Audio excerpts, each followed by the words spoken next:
안녕하십니까. 반갑습니다. 오늘부터 이 붓다의 철학이라는 제목을 가지고 같이 공부를 하도록 하겠습니다. 먼저 이제 붓다의 철학에 대해서 좀 이 교재에 대해서 잠깐 말씀을 드리자면, 이 책은 본래 야함의 중도 체계라는 이름으로 30년쯤 전에 출판이 됐던 책입니다. 그러니까 이 책은 제 박사학위 논문을 책으로 냈던 것인데, 시간이 이제 지나고 나니까 좀 책의 내용을 좀 더 증보하고 좀 보충도 하고 좀 서로 개정을 해서 책의 제목도 좀 바꾸어서 새로운 책으로 좀 만들었으면 좋겠다고 하는 출판사에 요청이 있었습니다, 작년에. 그래서 붓다의 철학이라는 제목으로 이제 이름을 좀 바꾸고, 또 그동안 제가 좀 더 살폈던 자료들, 연구했던 논문의 내용들도 첨가하고 해서 책을 냈습니다. 그래서 이제 붓다의 철학이라는 이름의 책이 세상에 나오게 되었고, 우리가 일상적으로 철학이라고 하면 인식론, 존재론, 가치론, 이러한 이제 영역으로 크게 대별이 됩니다. 그런데 부처님 가르침을 보면 부처님 가르침 속에는 이러한 내용들이 다 들어 있습니다. 다시 말해서 진리는 어떻게 인식해야 하는가, 우리가 인식해야 될 진리는 어떤 식으로 인식해야만 참된 진리라고 할 수 있는가 하는 그 철학에서 말하는 인식론적인 그러한 내용을 부처님 경전 속에서 우리가 찾을 수가 있는 것이고, 또 존재의 실상은 어떤 것인가, 이렇게 우리가 살고 있는 나와 세계의 모습은 사실은 그 참 모습은 어떤 것인가, 이런 것들을 드러내는 또 교리가 있습니다. 그래서 이런 것들을 우리는 이제 철학적으로 말할 때 인식론, 존재론 이렇게 말할 수 있는 것입니다. 그리고 또 우리 인간들이 살아갈 때 가장 가치 있게 생각하고 그 추구해야 될 우리들의 가치 있는 삶은 무엇인가, 다시 말해서 윤리나 가치의 문제를 다루는 걸 철학적으로는 가치론이라고 부르는 것인데, 불교는 또 우리에게 인간으로서 가야 될 바른 길이 있다, 어떻게 사는 것이 바른 삶이다, 이런 걸 분명히 제시해주고 있지 않습니까? 그래서 이런 것들은 철학에서 요구하는, 말하자면 일반 철학이 가지고 있는 모든 내용을 불교 교리 속에서 우리가 확인할 수가 있는 것입니다.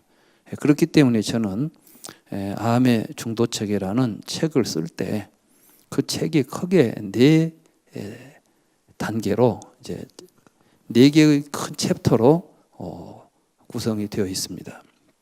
첫째는 중도라고 하는 이제 챕터입니다. 중도는 부처님께서 이 세상을 보시는 시각입니다. 그러니까 이제 정견이지요.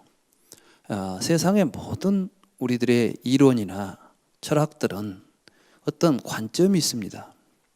그러니까 어떤 식으로 보느냐에 따라서 이 세계에 대한 이야기들은 각기 다른 이야기가 될 수가 있는 것입니다.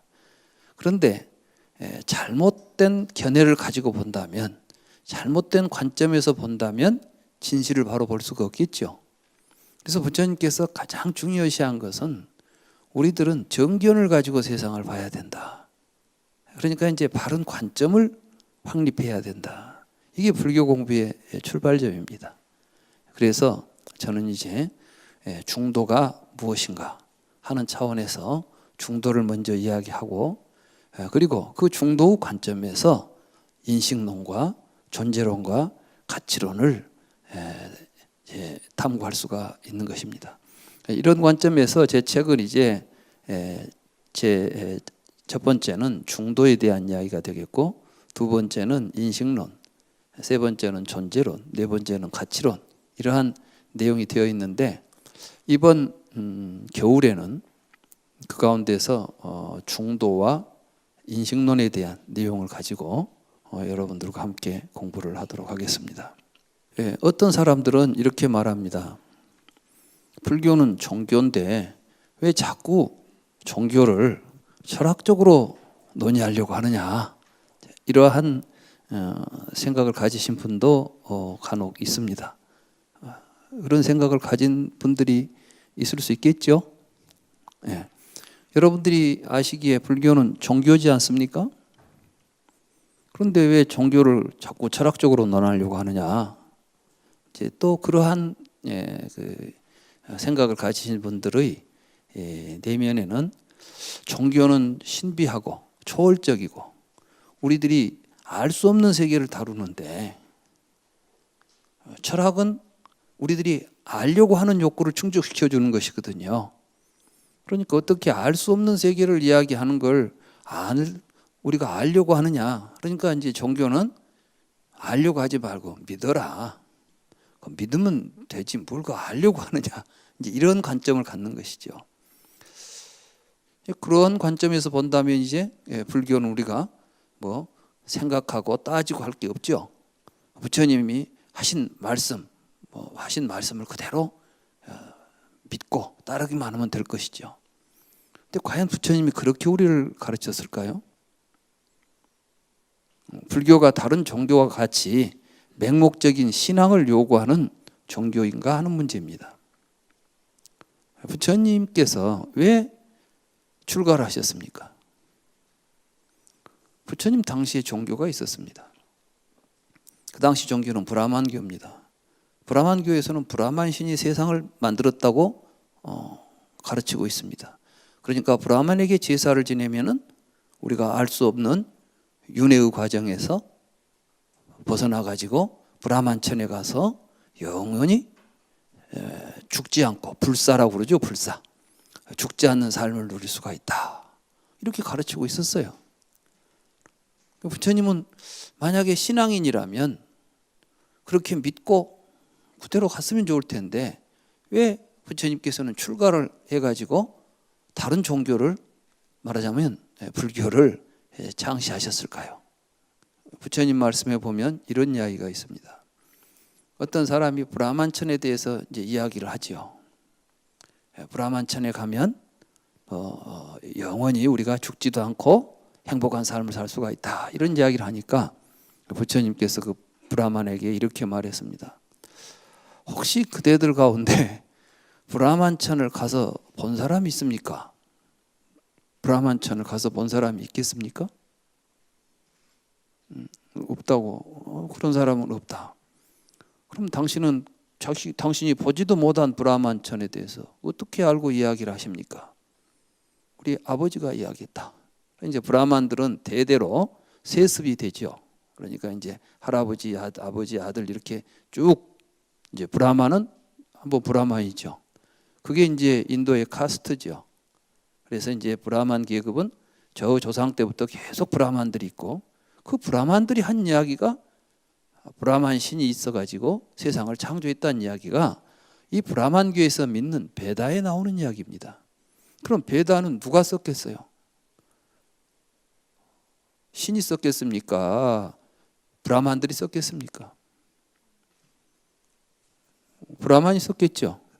그럼 이제 그 브라만, 그 쓴 브라만은 뭘 보고 썼을까요? 보지도 않고 썼을까요? 그래 이제 묻는 거예요. 부처님이. 그러니까 뭐 할아버지도 본 적이 없다. 증조 할아버지도 본 적이 없다. 고조 할아버지도 본 적이 없다. 그런데 본 적이 없는 브라만에 대해서 이야기하는 것이 과연 우리가 믿을 만한 이야기가 되겠냐고 반문하는 것입니다. 그러면서 그 브라만천에 가겠다고 하는 것은 브라만천이 어디 있는지를 아십니까? 브라만천이 있는 것을 확인했습니까? 있다면 어디 있는지를 아십니까? 모르겠다는 거야. 어디 있는지도 모르고 누가 봤습니까? 본 사람도 없다. 아무 근거도 없는데 그냥 브라만천에 가야 된다. 이런 걸 믿고 가면 되겠는가? 그리고 부처님께서는 우리에게 맹목적인 믿음을 가져서는 안 된다고 이야기했습니다. 우리가 이제 다음에 이야기하겠지만 부처님께서는 우리가 진리라고 믿어서는 안 되는 5가지가 있다는 것입니다. 하나는 이제 신념이에요. 있을 것 같아. 나는 신이 있다고 믿어. 나는 브라만천이 세상을 만들었다고 믿어. 우리가 자기가 가지고 있는 신념을 가지고 진리라고 주장해서는 안 된다는 거죠. 그 다음에 기호. 나는 브라만천이 있으면 좋겠어. 내가 죽어서 이제는 영원히 죽지 않고 살 수 있는 세상이 있으면 좋겠어 하는 희망사항을 가지고 그걸 가지고 진리라고 주장해서는 안 된다는 겁니다. 그 다음에는 이제 전통. 지금까지 쭉 세상 사람들이 다 그렇게 믿어왔어요.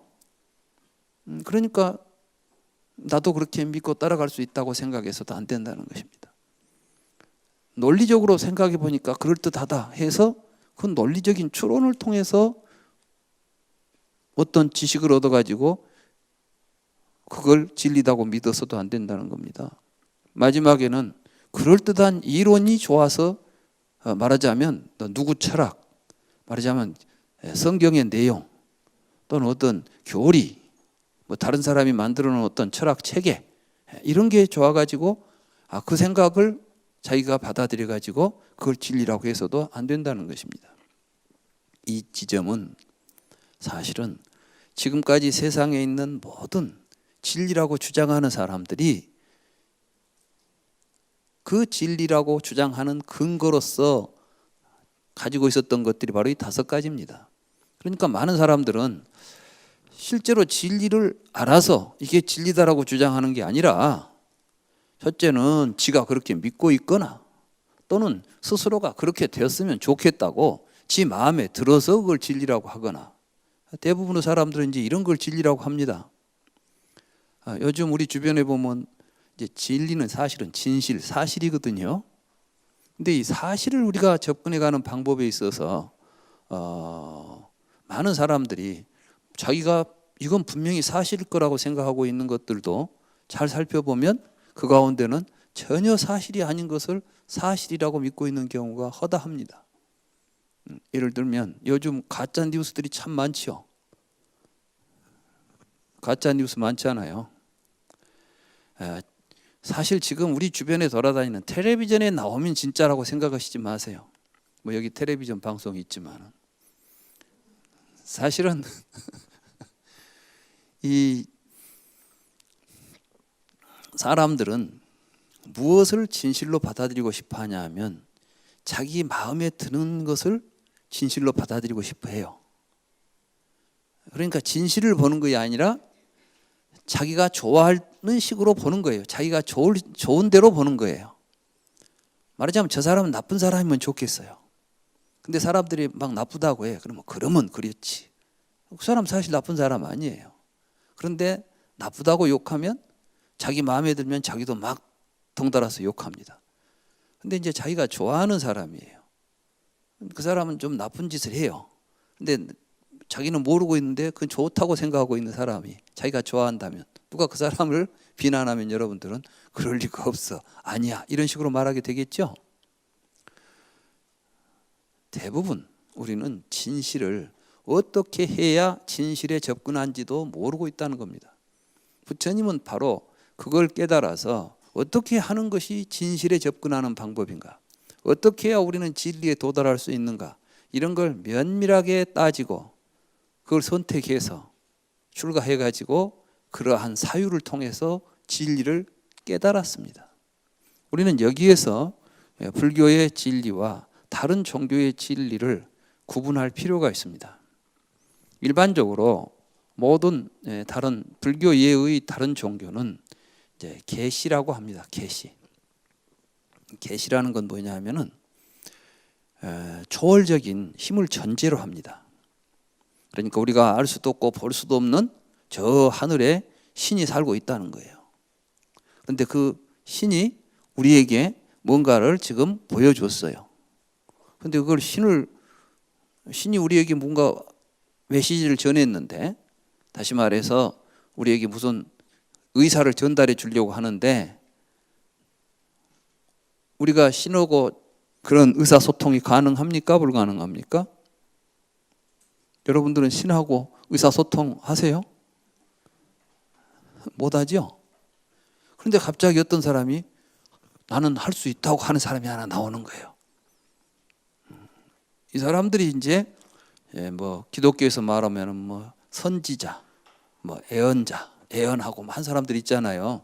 말하자면 모세, 예수 이런 사람들이 다 이제 뭐 요한 이런 사람들이 다 이제 신의 뜻을 받았다고 하는 사람들이에요. 자기가 어디 가서 신을 봤다는 거야. 마호메드도 마찬가지예요. 이슬람교 있죠?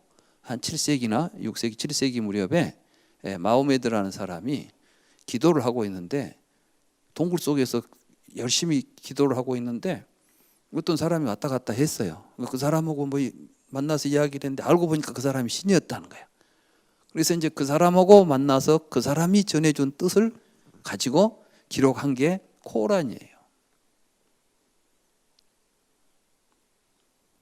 말하자면 이렇게 모든 종교는 아무도 알 수 없는 신의 뜻을, 어떠한 신의 선택을 받은 사람이 그 뜻을 전해줘서 비로소 우리에게 알려진 것이죠. 그래서 이제 계시가 우리에게 된 거예요. 근데 그러니까 우리 마음에 안 들든 우리가 근데 좀 마음에 안 들면 좀 바꿔주세요 이렇게 할 수 있겠어요, 없겠어요? 없죠. 이거는 거의 일방적이죠. 이건 하나님의 말씀이야 그러면 그 뒤에 토를 달 수가 없죠. 맹목적으로 추종해야 됩니다. 그러니까 이게 뭐 이치에 맞든 안 맞든 우리가 이제 뭐 인간의 뭘로 이제 생각해가지고 뭐 그럴 리가 있겠냐 하면, 신의 뜻이 깊고 깊은데 어찌 인간의 그 하찮은 지혜로서 신의 뜻을 알려고 하느냐, 무엄하다 이렇게 이제 말하는 거예요. 그러니까 도전할 수도 없고 무조건 거기에 맹종돼 가지고 하라면 하라는 대로 살 수밖에 없어요. 그래서 이제 결국 어디에 가게 되느냐, 저희는 종입니다 이렇게 이제 선언을 하는 거예요. 그러니까 이제 모든 다른 종교는 종되는 종교예요. 거짓말 같아요? 실제로 이 다른 기독교나 이런 데 가면은 저를 종으로 사용해 주세요 이렇게 이제 스스로 종되기를, 신의 종되는 걸 영광으로 생각합니다. 참 희한하죠. 부처님은 어떤 분이냐면 세상의 종교가 그따위 종교를 보고 이게 세상에 이게 뭐 이런 것 속에서 우리가 살아갈 때 행복할 수가 있겠어요, 없겠어요? 물론 세상에서 제일 속편한 게 종인지도 몰라요. 왜냐하면 종은 시킨 대로만 하면 되거든. 뭐 고민할 게 없잖아. 죽어라 하면 죽어버리면 되고 하는 거야. 그러니까 아무 편히 살 수 있죠. 우리들은 굉장히, 그래서 종교가 마약 같은 거예요. 아무리 고달퍼도 주님의 뜻이다 뭐 이렇게 생각해 버리면 종놈은 본래 고달픈 법이야 하고 살면 되는 거야 그냥. 근데 부처님은 그렇게 살기를 거부하신 분이죠. 정말 주님이 있어가지고 우리에게 명령을 내리고 한다면 모르지만은 본 적도 없고 들은 적도 없는데 누가 갑자기 내가 봤다는 사람, 그 사람을 어떻게 믿어? 그 사람이 말했다고 해서 그대로 따라다닌다는 거, 이게 말도 안 되는 소리 아니에요. 그것도 3000년 전에. 그래서 부처님이 위대한 거예요. 그래서 부처님은 정말 그들이 말하는 세계가 가능할까? 근데 이제 그들은 또 가능하다고 말하죠. 뭐 지금 우리 주변에 있는 종교들처럼 뭐 죽으면 된다 이런 이야기를 하는 게 아니라, 그때 이제 우파니샤드에서는 그러한 진실을 우리가 직접 볼 수 있다, 이런 방법으로 제시된 게 요가예요. 요가를 통해서 말하자면 명상을 하죠. 선정에 들어가서 직접 그러한 신적인 요소를 만날 수 있다는 거예요. 왜? 우리 안에가 신이 깃들어 있으니까. 자, 그 교리가 그래요. 그게 뭐냐면 아트만이에요. 아트만. 브라만은 내 속에 있다 이게. 우리 안에 브라만이 있다. 우리는 그걸 발견해야 된다. 그걸 발견하는 자는 불사를 얻는다. 이제 이러한 가르침이 있어요. 내 안에 있는 것이니까 찾아봐야 되겠죠. 그래서 이제 부처님은 출가해가지고 유명한 그러한 선정 수행가들을 찾아가서 그 브라만 있는 자리를 찾기 위해서 엄청난 선정을 닦습니다. 가보니까 전부 다 거짓말하고 있는 거예요. 선정에 들어가서 우리가 이제 어떤 산매에 들어가게 되면 여기서 보지 못하던 산매에서 나타나는 현상들이 있죠. 그걸 가지고 이제 뭐 그게 브라만이다 이런 식으로 말하는 거죠. 그러니까 부처님께서 비상 비비상처 무소유처 이러한 수행을 통해서 우리가 도달할 수 있는 그러한 선정을 닦았지만 선정에서 깨나 보니까 선정에서 깨났는데도 선정의 상태가 유지되겠습니까? 안 되겠습니까? 안 되겠죠? 그럼 우리가 지금 그냥 가만히 앉아서 선정 속에서 사는 게 인생이겠어요? 아니면 사실 우리 인생의 대부분은 선정 바깥에서 이루어집니까? 선정 밖에서 이루어지죠? 종교, 불교를 한다거나 무엇을 한다거나 우리가 지금 하려고 하는 목적이 선정 속에서 살고 싶어서 하는 겁니까? 선정이라는 것이 현실의 이 삶을 바르게 행복하게 살기 위해서 과정적으로 하는 것입니까? 그 자체가 목적이 되어야 되겠습니까?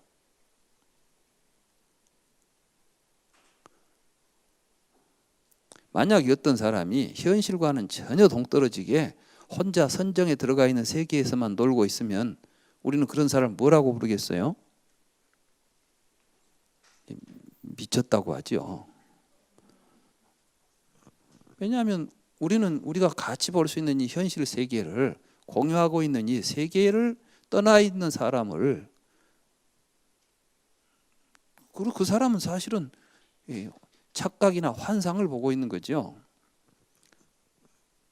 선정 속에서 우리가 볼 수 있다고 하는 것이 잘못된 선정을 하게 되면 그러니까 바른 선정이 아닌 잘못된 선정을 하게 되면 그 선정 속에서 드러나는 것은 이러한 이 망상들입니다. 다시 말해서 허상들이죠.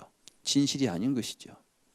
붓다는 그들이 했던 모든 수행을 통해서 실상이 아닌 것을 실상으로 착각하고 붙잡고 있었다는 사실을 깨닫게 됩니다. 그래서 이제 나와가지고 다시 고행이라고 하는 수행을 합니다. 그 당시 인도 사회에는 이제 브라만교가 조금 쇠퇴했어요. 말하자면 사람들이 이제 브라만교를 잘 안 믿게 돼. 인류 역사는 기독교 같은 신이 세상을 창조했다고 하는 이러한 종교 사상이 어느 지역에나 일반적으로 고대 사회에서는 인간의 사유 세계를 삶의 세계를 지배하고 있습니다. 그러니까 어느 민족에나 보면 신화라는 게 있죠. 우리도 그런 신화가 있지 않습니까? 하느님이 아들을 내려보내가지고 그 아들이 곰하고 결혼해가지고 우리 할아버지가 세상에 나오신 거야. 그 할아버지로부터 우리가 피를 이어받은 우리는 단군의 조상이야. 이게 우리 단군 신화입니다. 거기에도 보면 초월적인 하늘 세계에서 뭔가 영적인 우리는 알 수 없는 어떤 것이 왔다는 그런 이야기들을 하고 있는 것이죠. 어느 이제 문화권에나 다시 말해서 어느 나라나 고대인들은 이렇게 신이 세상을 창조했다거나 우리의 존재의 근거가 우리가 지금 살고 있는 이 현실 세계와는 다른 어떠한 신비한 또는 초월적 영역에서 출발했다고 하는 생각을 다 하게 되었던 것이고 또 그 힘이 여전히 우리들의 삶에 영향을 주고 있다. 다시 말해서 우리들의 삶을 좌지우지하는 전적으로 우리의 삶을 말하자면 삶에 대해서 어떠한 그 권리를 힘을 가지고 있는 존재가 있다. 그러니까 그 존재에 대해서 우리는 복종해야 된다. 이런 생각을 가지고 살았던 인류의 삶으로부터 이제 서구에서 서양에서는 15세기, 16세기 이제 시작될 때 이제 그에 대한 새로운 이제 반발이 일어났죠. 그게 이제 갈릴레이 같은 그 과학자들이 천체를 망원경으로 관찰하다 보니까 이 세상은 하나님이 만들어 가지고 운영하고 있는 게 아니라 자연적으로 천체들이 운동하고 있더라는 것이죠. 더군다나 이제 뉴턴 같은 사람은 그러한 운동을 할 수 있는 원천적인 힘들이 우주 공간 속에 그 자체로서 있더라는 거야. 다시 말해서 하나님의 힘에 의해서 우주가 돌아가는 게 아니라 이 세상은 존재하는 것들이 가지고 있는 자체적인 힘에 의해서 돌아간다는 거예요. 이게 바로 이제 그 유명한 중력 아닙니까? 만유인력의 법칙 아니겠어요? 모든 것들은 힘을 가지고 있다는 거예요. 옛날에는 힘은 살아있는 것만 가지고 있는 거예요. 다시 말해서 우리가 마차를 굴리려면 마차만 있어가지고는 안 굴러가죠. 말이 있어야 돼, 말이. 그런데 이 천체가 움직이려면 돌덩어리가 저 혼자 움직일 수 있겠냐는 거지. 말하자면 이 천체가 움직이려면 천체를 움직이는 힘이 있는데 그 힘은 누가 가지고 있어요? 신이 있을까? 신에게 있을 거라고 생각했죠. 그런데 뉴턴은 신 없어도 세상은 돌아간다는 원리를 발견해낸 거 아니에요. 이 자연과학이 발달하면서부터 신에 대한 믿음은 이제 의심을 받기 시작하죠. 그래가지고 지금은 이제 종교는 지금에 있어서 종교는 옛날처럼 그렇게 맹신적인 종교는 지극히 그 맹신적인 사람들 아니고는 대부분 이제 식견 있는 종교인들은 그러려니 하고 믿어요. 그리고 또 그렇게 믿고 있는 것이 더 낫죠.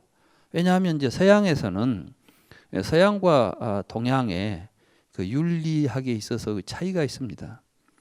서양은 살세 죽이지 마라. 어떤 윤리적인 내용은 신의 명령이었지 인간이 스스로 어떤 도리가 있으니까 윤리 도덕을 지켜야 된다고 하는 그러한 철학이 애초에 없었어요. 대부분이 없었습니다. 물론 고대 그리스에 이제 히랍 철학이 있기는 했지만은 그것이 기독교 히랍 철학은 이제 기독교에 의해서 신학이 되어버리고 대부분 이제 신학 체계 속에서는 인간의 윤리적인 근거는 신에게 있어요.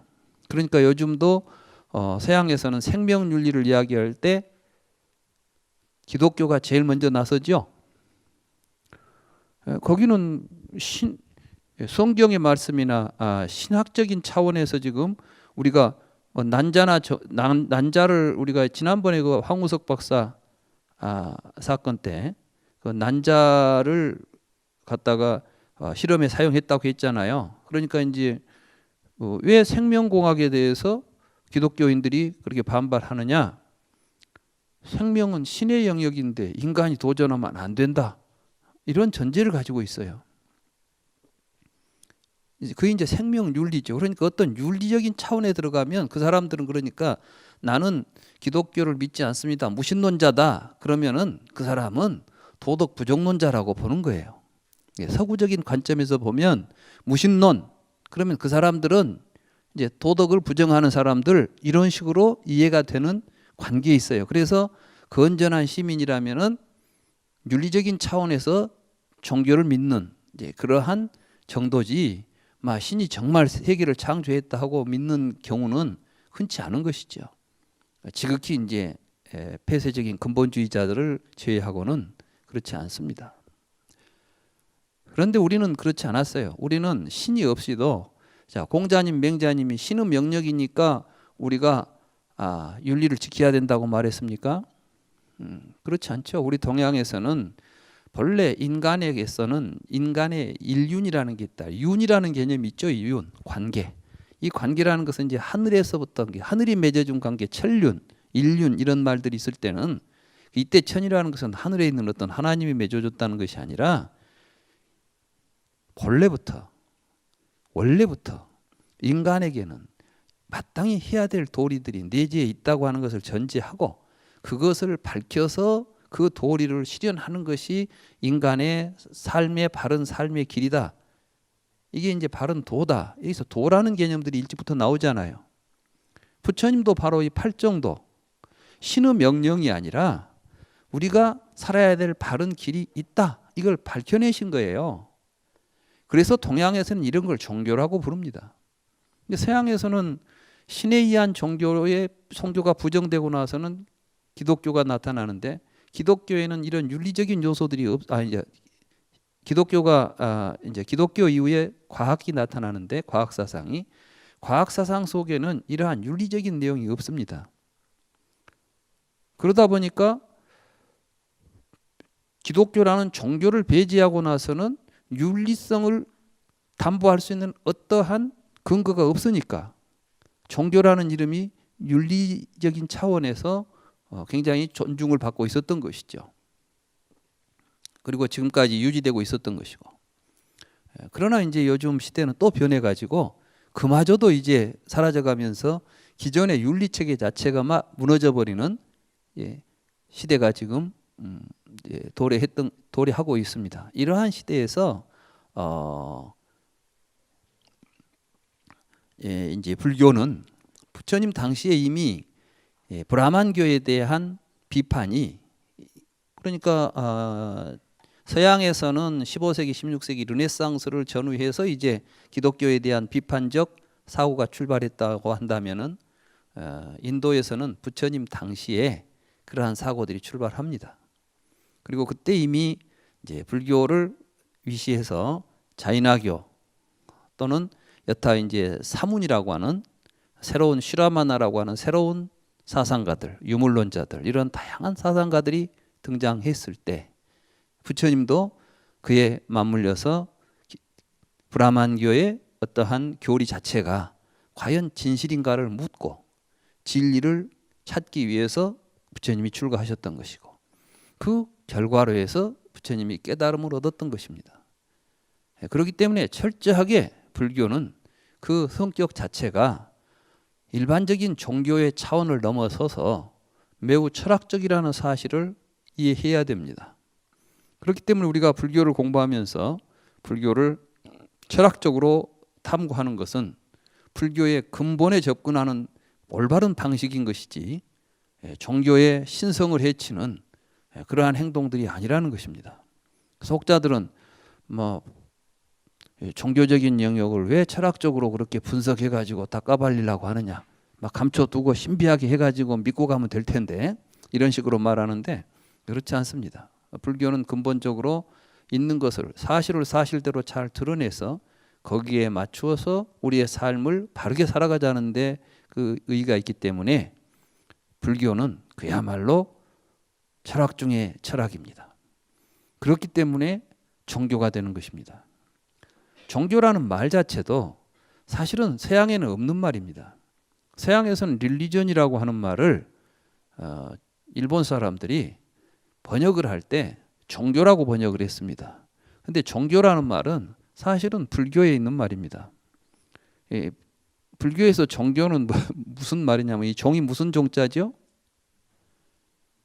마루가 뭐죠? 산마루, 산 꼭대기, 이게 최정상이에요. 그러니까 이제 부처님의 가르침을 중국에서 여러 가지로 평가할 때 최고의 가르침을 종교라고 원교, 종교 이렇게 해서 종이라는 말은 불교의 핵심, 근본 사상, 가장 높은 진리를 의미했던 거예요. 그런데 이게 이제 서양말을 번역하는 말이 되고 보니까 릴리전을 번역하는 말이 됐는데 사실은 릴리전이라는 말은 기독교의 교리의 근거에서 나오는 종교 개념이에요. 이게 뭐냐면 아담과 이브가 신의 말씀을 어기고 선악과를 따먹었습니다. 그러니까 이제 하나님이 낙원에서 쫓아버렸죠. 그렇죠? 너는 이제 그래서 신으로부터서 버림을 받고 쫓겨났어요. 이제 다시 쫓겨난 인간들이 하나님하고 다시 재결합을 하고 싶어. 그러기 위해서 이제 뭘 해요? 이제 하나님 잘못했습니다 하고 속죄를 해야죠. 그러니까 이제 원죄서를 이야기해요. 거기는 뭐 우리는 태어나면서부터 죄인들이에요. 그러니까 무조건 하나님 앞에 가면 죄인입니다. 그러니까 무조건 속죄를 해야 되고, 그리고 나서 이제 죄를 사해달라고 빌면서 종임을 확인하고 뜻대로 하겠습니다 하고, 이렇게 해서 겨우겨우 어떻게 신에게 은총을 받아가지고 결합을 해보자. 이게 이제 재결합이죠. 리라는 것은 다시, 리전, 관계를 맺는다. 재결합이란 뜻이에요. 종교라는 말이 세상의 모든 종교가 재결합하자는 종교입니까? 아닌 거예요. 종교도 다양한 형태가 있는 것입니다. 그런데 우리나라의 어떤 그 지금 현재의 종교 형태가 이제 기독교가 큰 힘을 갖고 있다 보니까 종교 그러면 기독교적인 것. 그러다 보니까 불교조차도 기독교화 되려고 하는 이러한 양상을 보이는 것 같아서 좀 우려가 됩니다. 우리가 불교인 것은 기독교와 다르기 때문인 것이지 기독교와 비슷해서 되는 건 아니겠죠? 예, 그런 차원에서 우리는 이제 불교를 철학적으로 살펴볼 필요가 있다. 이게 진정한 또 불교를 바르게 이해가는 길이다. 저는 이렇게 생각을 합니다. 그러니까 이번 시간에 우리가 공부하는 붓다의 철학을 불교의 어떤 종교적인 측면을 훼손한다고 생각하지 마시고 오히려 불교의 진면목을 제대로 들여다보기 위해서는 이 공부를 할 필요가 있다는 인식을 가지고 공부해 주시기를 당부드립니다. 이 시간 강의는 여기에서 마치고 또 다음 시간에 이어가도록 하겠습니다. 지난 시간에는 저희들이 그 불교는 철학적인 접근이 중요하다. 다시 말해서 맹목적인 믿음으로 우리가 불교를 받아들여서는 안 되고 우리들이 바른 생각을 가지고 바르게 이해를 해야만 불교는 바르게 실천을 해갈 수가 있다. 이런 차원에서 우리는 불교를 철학적으로 살펴볼 필요가 있다. 이런 취지의 말씀을 드렸습니다. 이제 오늘은 그러면 불교를 이해하려고 할 때 우리가 그냥 부처님 말씀을 들으면 다 그대로 이해가 잘 되는 말씀인가? 사실은 부처님께서는 굉장히 중요한 걸 깨달았는데 그 깨달음의 내용이 일반 중생들이 매우 이해하기 어렵다는 사실을 아셨어요. 그러니까 부처님께서 이제 이런 말씀 들어보셨죠? 진리를 깨닫고 나서 내가 이런 이야기를 해봐야 알아들을 사람이 없을 것 같은데 이런 이야기를 할 필요가 있을까? 이런 생각을 하셨다고 하지요. 사실이에요. 부처님 말씀은 우리가 그냥 우리하고 같은 언어를 사용하고 있지만 그 의미를 우리가 바로 이해하기 위해서는 그렇게 간단하게 이해될 수 있는 내용이 아니기 때문에 굉장히 주의가 필요합니다. 다시 말해서 어떤 한 부처님의 말씀을 우리가 듣는 지점을 잘 설정해야 된다는 말씀이에요. 이게 이제 중도예요, 중도. 중도라는 말씀 들어보셨죠? 불교는 중도다 이렇게 말하는데 이 중도가 참 어려운 거예요. 가운데에 중자 길도자니까 어디 중간길이라고 생각할 수가 있죠. 가운데 있는 길이에요. 그럼 어디 가운데 있는 길이겠어요? 대부분 불교를 공부하면서도 중도에 대해서는 별로 이렇게 관심이 없어요. 내가 지금 중도 입장인지 아닌지 이런 걸 점검을 해야 되는데 자기가 그런 걸 점검하면서 공부를 하지 않아요. 대부분이. 왜냐하면 중도를 이해를 못하기 때문에 그렇죠. 그래서 이제 먼저 불교를 공부하기 위해서는 중도가 무엇인지 이걸 잘 알고 그리고 이제 그 중도 관점에서 불교를 이해해 가야 됩니다. 그렇지 않으면 불교가 제대로 이해될 수가 없습니다. 우선 이 중도를 먼저 이해하기 위해서 우리가 살펴봐야 될 부처님의 말씀이 있습니다. 경전이죠. 그래서 오늘은 이제 그 경전을 먼저 같이 한번 살펴보고, 그리고 그 경전의 내용을 가지고 중도가 무엇인지를 알아보도록 하겠습니다. 여러분들의 그 교재 붓다의 철학 교재 24쪽에 보면 붓다의 침묵이라는 제1 붓다의 침묵 이렇게 나오죠. 부처님께서는 설법을 아주 많이 하셨는데, 또 누가 물어보면 아주 친절하게 대답을 잘해 주셨는데, 그런데 어떤 질문에 대해서는 부처님께서 대답도 안 하고 그런 질문에 대해서 나는 대꾸를 하지 않는다고 전혀 관심을 보이지 않은 문제들이 있어요.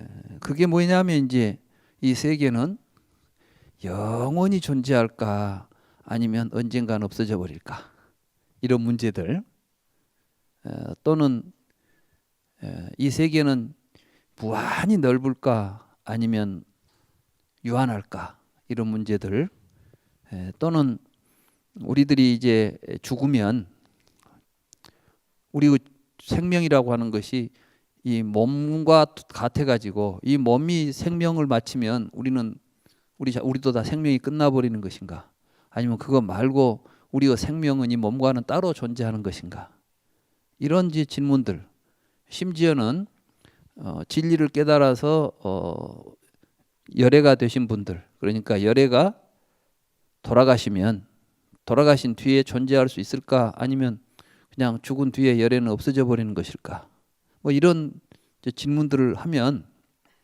부처님께서 대답을 안 하시는 거예요. 그런 문제는 나는 안 다룬다, 나는 그런 문제는 대꾸하지 않는다, 초지일관 이렇게 말씀을 하셨습니다. 왜 그랬을까요? 부처님은 진리를 깨달아서 다 아신다니까, 다 안다면 뭐 세계가 영원한지 영원하지 않은지, 아니면 유한한지 무한한지 이런 것 정도 알아야 될 거 아니겠어요? 근데 이 문제는 단순히 그런 문제, 뭐 궁금증의 문제가 아니라 실제로 우리가 수행을 할 때, 종교적인 수행을 할 때 사실은 전제되는 문제들입니다. 다시 말해서 이제 우파니샤드 철학 같은 경우에는 이 세계는 영원히 존재해야 됩니다.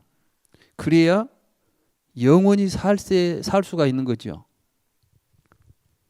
지금 브라만교에서는 브라만이나 아트마는 영원히 사는 존재죠. 우리는 본래 다 안 죽고 영원히 살 수 있어요. 그 안에 브라만이 들어있다니까, 신이, 아트만이. 그럼 내가 영원히 살려면은 이 세상이 영원해야지, 세상도 없는데 나 혼자 살겠어요? 우리가 이제 수행을 할 때 대개 보면 생사 문제를 해결한다고 하죠. 요즘 우리 불교 수행한다면 생사 문제 해결하자고 하지 않아요. 생사 문제 해결하면 어떻게 될 것 같아요? 생사 문제 해결하고 나면 이제 안 죽고 영원히 살 것 같습니까? 살다가 죽고 말 것 같습니까? 죽어버린다고 하면은 생사 문제가 해결된 것 같지 않고, 그죠?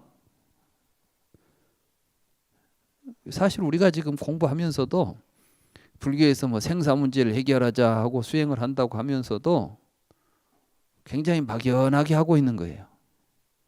생사 문제 해결하면 어떻게 될지, 생사가 무엇이고 그 문제를 어떻게 해결할지에 대해서 정확한 이해를 못 하고 있어요. 그러니까 이제 생사 그러면 여러분들이 알고 있는 의미로 생사를 받아들인다는 말씀이죠. 그러니까 생사 문제 해결하자 그러니까 낫지도 않고 죽지도 않은 경지를 가자, 이런 이제 말로 이해가 되는 거예요. 그러니까 불교 공부하면서 이제 태어나지도 않고 죽지도 않을 세상을 가려고 하고, 아라한이 뭐냐 그러니까 이제는 다시 태어나지 않은 것이 아라한이다, 그렇게 알고 있죠. 그래, 그러면 태어나지 않는다는 말이 뭔 말이에요? 여러분들이 죽은 다음에 다시 안 태어난다, 그 말은 죽어 없어져 버린 거나 똑같은 말인지, 아라한은 죽은 뒤에 안 태어난다는데 참 애매하죠. 그런데도 아무 의심 없이 아라한은 이제 더 이상 안 태어난대. 그럼 아라한이 안 되면 또 태어난대. 어떻게? 윤회한대요. 여러분들 윤회하고 싶어요? 죽고 나서야 안 태어나고 말고 싶어요? 난 차라리 윤회하고 싶지. 그냥 죽은 뒤에 안 태어나고 싶진 않네. 안 태어난다는 말은 뭐예요? 죽고 그만이라는 뜻 아니에요. 부처님께서는 사람이 죽고 나서 그만이라고 생각하는 것은 단견이다 그랬어요. 단견. 그러니까 못된 견해다. 끊어질 딴자. 수명이 끊어져 버리니까 더 이상 안 태어나니까 죽고 나면 이제 더 이상 못 태어나면 단견 아니에요. 근데 안 죽고 계속해서 태어난다 이렇게 생각하면 상견이다 그랬어요. 부처님께서는 이제 상견과 단견을 떠나는 것이 중도다 이렇게 말했거든. 이해가 되세요? 아니 죽거나 죽은 뒤에는 다시 태어나지 않거나 아니면 죽고 나서 다음에도 계속해서 태어난다거나 둘 중에 하나겠죠. 우리가 생각할 때는 상견과 단견 가운데 선택의 여지가 없습니다. 그러니까 대개 물어보면 이래요. 여러분 윤회를 믿습니까? 안 믿습니까? 이렇게 딱 하지요. 요즘 이제 그것 가지고 또 불교인이 아닌지를 또 테스트한다대요. 윤회를 믿으면 불교, 윤회를 안 믿으면 불교인이 아니래요. 절에를 다니고 자기가 불교인이라 해도 윤회를 안 믿으면 불교인이라고 할 수 없다 이런 또 이야기를 하신 분들이 계세요. 그럼 아라한들은 불교인이 아니겠습니다. 아라한은 윤회를 안 하잖아요. 안 하는 사람한테 윤회가 있겠어요, 없겠어요? 뭐 그 사람 보고 윤회가 있냐 없냐 그러면 그 사람 뭐라 하겠어요? 아라한이 윤회를 있다고 하겠어요, 없다고 하겠어요? 그럼 아라한은 뭐예요, 이건? 이게 도대체가 말도 안 돼. 지금 우리가 하고 있는 불교, 여러분들이 우리가 지금 일반적으로 이해하고 있는 불교는 조금만 생각해 보면 앞뒤가 안 맞는 이야기를 하고 있는 거예요. 왜?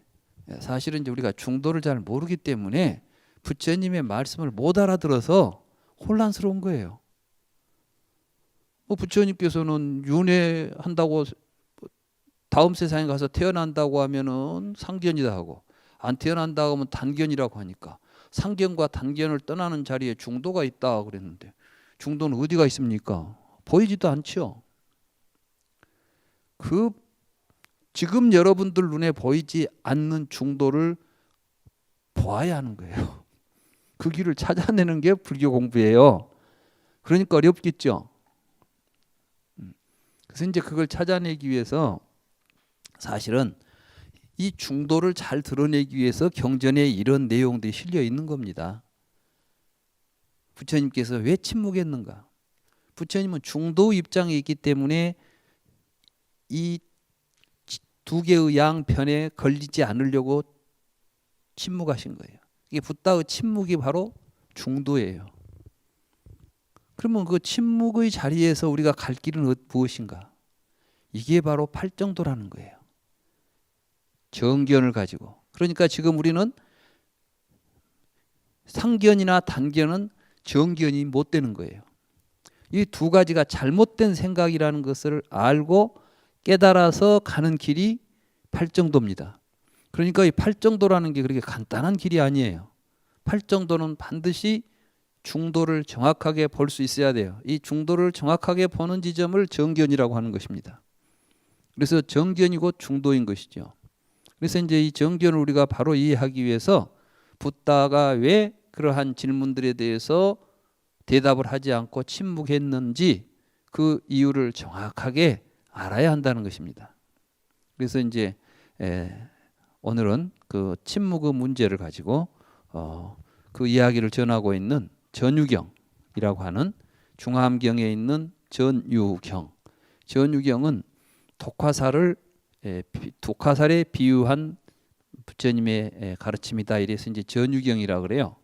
근데 이게 본래 마찌마 니까야에는 쫄라 말륜과 숫다라고 하는 경입니다. 이제 줄라 말륜과 숫다라고 하는 경전에 이런 이야기가 있습니다. 한때 세존께서는 사와띠의 제타와나 아나타 빈디카 승원에 머무셨습니다. 그때 말륜과 붓다 존자는 홀로 좌선을 하다가 이런 생각을 일으켰습니다. 세존께서는 세계는 상주한다라거나 세계는 상주하지 않는다라거나 세계는 끝이 있다, 세계는 끝이 없다, 생명과 육신은 같은 것이다, 생명과 육신은 서로 다른 것이다, 열애는 사후에 존재한다, 열애는 사후에 존재하지 않는다, 열애는 사후에 존재하기도 하고 존재하지 않기도 한다, 열애는 사후에 존재하기도 하고 존재하지 않기도 한다. 뭐 존재하는 것도 아니고 존재하지 않는 것도 아니다라는 이렇게 사변으로 도달한 견해들에 대하여 화근하지 않고 내팽개치고 배척하셨다. 그러니까 이제 이 세계는 상주할까 상주하지 않을까 이런 견해들에 대해서 우리에게 선택을 요구하면 우리는 어떤 하나를 자기 견해로서 취해야 되겠죠. 내세는 있을까요? 없을까요?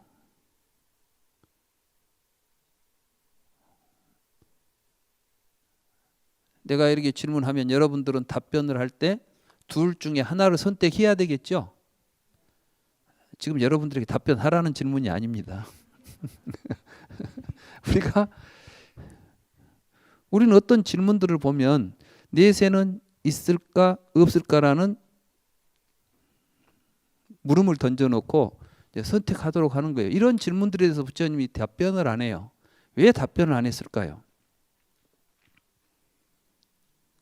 근데 이제 말륜과 붓다는 분명히 내세가 있든지 없든지 내세가 있고 내세가 있으니까 윤회를 하고 윤회를 하니까 고통스럽고 그러니까 윤회에서 벗어나도록 하기 위해서 부처님이 지금 깨달아서 우리를 가르치는 거 아니겠어요? 그렇죠? 그러면 이 물음은 간단한 거 아니에요. 내세는 있냐 없냐 그러면 있다 해야지. 그러니까 내세는 어디로 갈까요? 업에 따라서 간다. 이렇게 이제 말해야 되고 그러면 그런 윤회를 벗어나려면 어떻게 해야 됩니까? 수행을 하면 이제는 안 태어난다. 아라한이 된다. 이런 논리죠. 여러분들이 알고 있어요. 그렇게. 왜? 그런 식으로 뒤에 사람들이 해석을 해놨으니까. 그 해석을 이제 그렇게 해석한 불교가 아비달마 불교예요. 그래서 아비달마 불교에서는 윤회하는 중생들이 아라한과를 얻으면 이제 윤회를 멈추게 되죠. 그게 지금 부처님의 중도 입장에서 보면 좀 말이 이상한 말인 거예요. 이게 지금. 그러니까 중도를 잘못 이해하면 부처님이 해주신 여러 가르침들이 그 의미를 제대로 드러낼 수가 없게 되는 것입니다. 아무튼 이 말륜과 붓다는 이런 문제는 반드시 대답을 해줘야 되는데 부처님이 대답을 안 해주니까 굉장히 지금 불만이 많았어요. 더더군다나 말륜과 붓다는 답을 알고 있어요. 답을 알고 있다는 건 뭐냐면 자기 생각이 있는 거예요. 대부분이 여러분들이 이제 잘 생각해 보십시오. 지금 여기 와서 제 강의를 들으러 왔죠. 근데 여기서 제 강의를 들어도 내 강의를 받아들인 사람도 있고 거부하는 사람도 있어요. 있겠죠? 내가 한 30년 전에 해인사에서 이 책을 가지고 일주일 동안 강의를 했어요. 근데 그 뒤에 보니까 그때 강의를 들었던 분이 내 이야기를 엄청나게 비판을 해요. 이제. 왜냐? 틀렸다는 거예요. 왜 틀렸다고 했을까요? 자기 생각하고 틀린 거죠, 이제. 여러분들은 지금 누구 이야기를 판단하죠. 저 사람 말이 맞아. 여러분들이 지금 제 이야기를 들으면서 맞아 이렇게 말하는 것은 생각이 같다는 이야기지 정말 맞으니까 맞다고 판단할 능력이 실제로 여러분들에게는 없어요. 있어요? 없죠. 그런데도 판단하고는 옳다고 판단하면 따르고 그러다고 판단하면 떠나죠. 지금 말림과 붓다는 부처님에게 와서 출가한 이유가 자기 생각하고 같은 줄 알고 온 거예요. 와서 이제 이런 질문을 들으면 자기 생각에는 부처님이 이 답을 해주시겠지 했는데 대답을 안 하고 있는 거야. 그러니 이제 불만인 거죠. 그래서 이렇게 묻는 겁니다. 만약에 당신이 알면 안다, 모르면 모른다고 이야기하셔. 이런 이야기까지 해요. 그러니까 알면 안다, 모르면 모른다라는 것은 대답 안 하는 것은 무책임하지 않냐. 이 사람은 지금 뭐죠? 둘 중 하나가 답이 있다고 믿고 있죠. 둘 중에 하나가 답인데 왜 답을 안 하냐는 거야. 근데 부처님은 답을 안 하는 이유가 그 둘 중에 답이 있으면 대답을 하셨겠죠. 근데 사실은 그 물음 자체가 엉터리예요. 그리고 그 물음이 잘못되어 있기 때문에 답이 나올 리가 없는 거예요. 이렇게 하면 여러분들은 왜 그 물음이 잘못됐냐? 이렇게 이제 생각하죠? 예.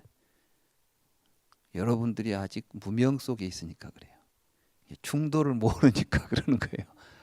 이제 이 불교 공부를 잘 해가지고 그런 물음들이 얼마나 허무맹랑한 질문들인지를 깨닫는 게 굉장히 중요합니다. 그래서 이제 우리는 이 중도라는 이 주제를 가지고 아마 이번에 이제 절반은 이 중도 내용을 가지고 절반을 할 거예요. 우리가 이제 전체 강의 중에서 절반이 이 중도 내용이고 절반은 인식론 내용입니다.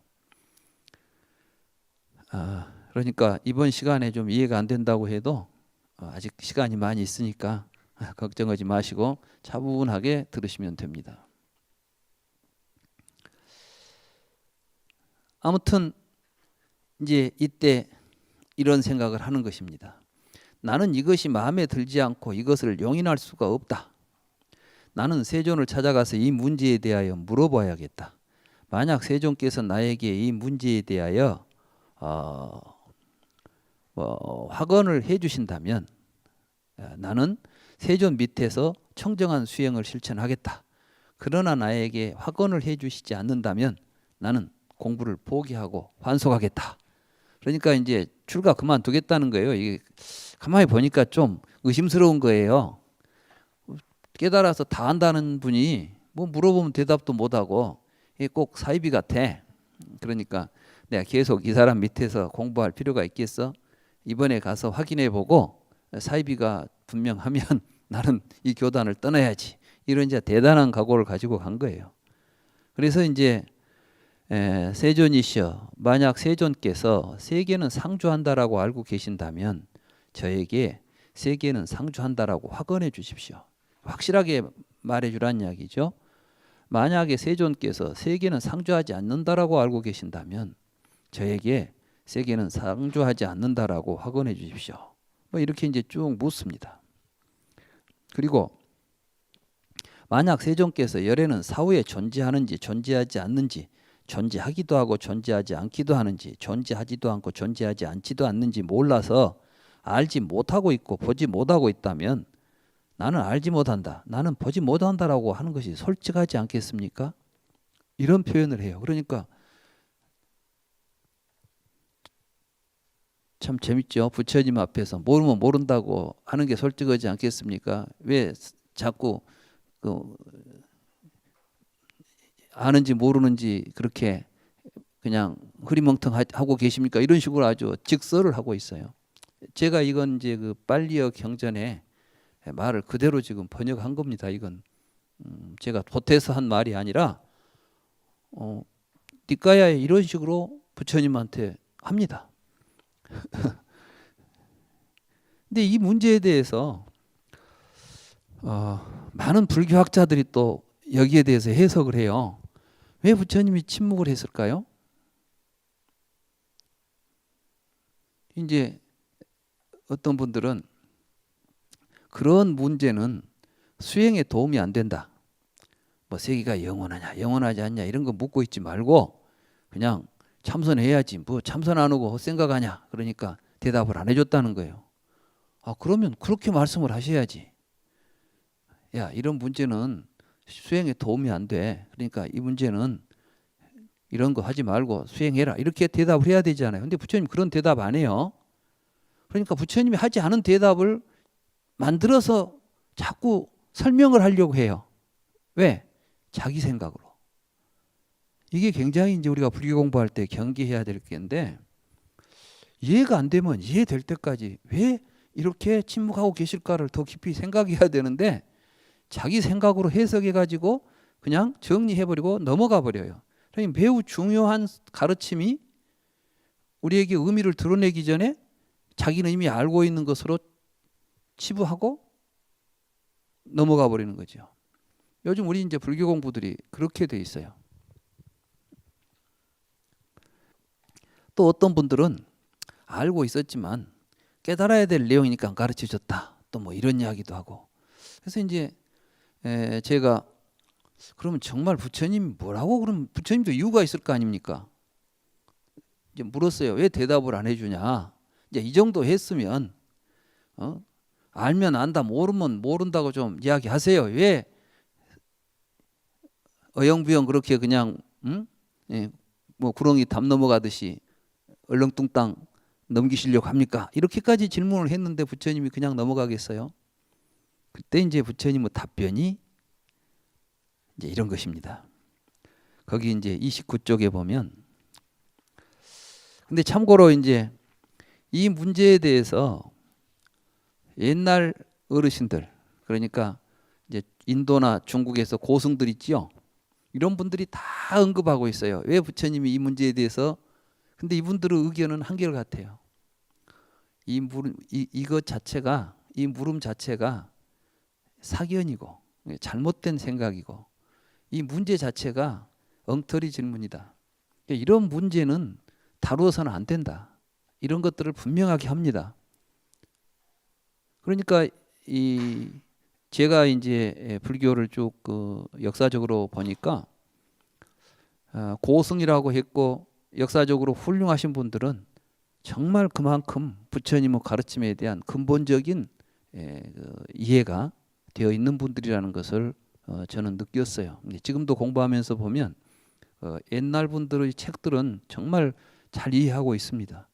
그런데 그 책들마저도 요즘 보는 사람들이 지혜의 눈이 어두워서 제대로 그 의미를 드러내지 못하고 있는 것이 현실이지. 불교의 부처님의 가르침은 지금까지 수천 년 동안 훌륭한 고성 대덕들에 의해서 잘 이해되고 실천되어 온 그러한 가르침이다. 이렇게 이제 저는 이해하고 있습니다. 근데 아무튼 여기에 이제 29쪽에 보면 말륜가 붓다에게 부처님께서 하신 대답이 있어요. 거기 보면 이제 이런 이야기가 있습니다. 말륜가 29쪽입니다. 말륜가 붓다여, 어떤 사람이 도가사를 맞았는데 그에게 그의 친구와 친척들이 화살 뽑는 의사를 불러왔다고 하자. 그가 나에게 화살을 쏜 사람이 크샤트리인지 크샤트리아인지 바라문인지 바이샤인지 수드라인지를 내가 알 때까지는 나는 화살을 뽑지 않겠다라고 말한다고 하자. 그가 나에게 화살을 쏜 사람의 이름은 무엇이고 성은 무엇인지를 내가 알 때까지 나는 화살을 뽑지 않겠다라고 말한다고 하자.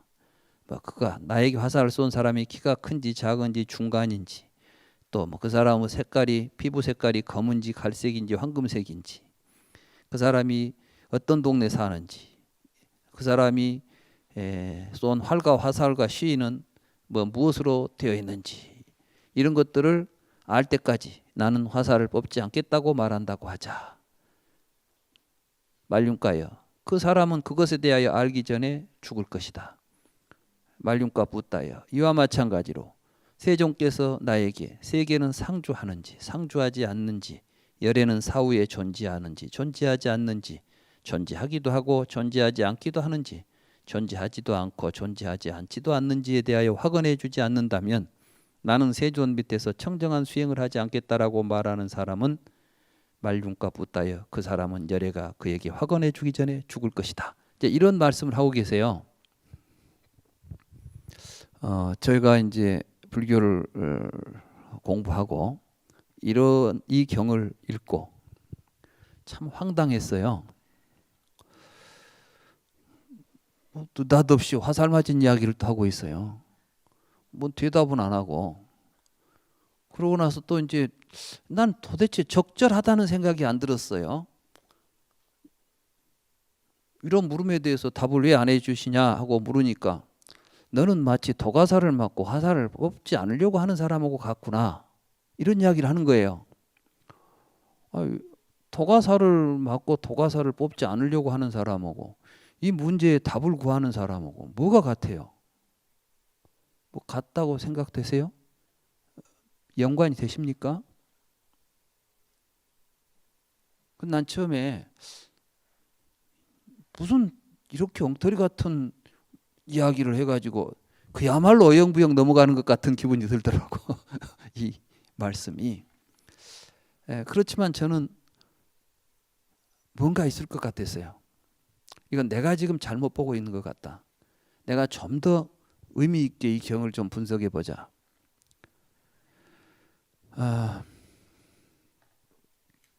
근데 또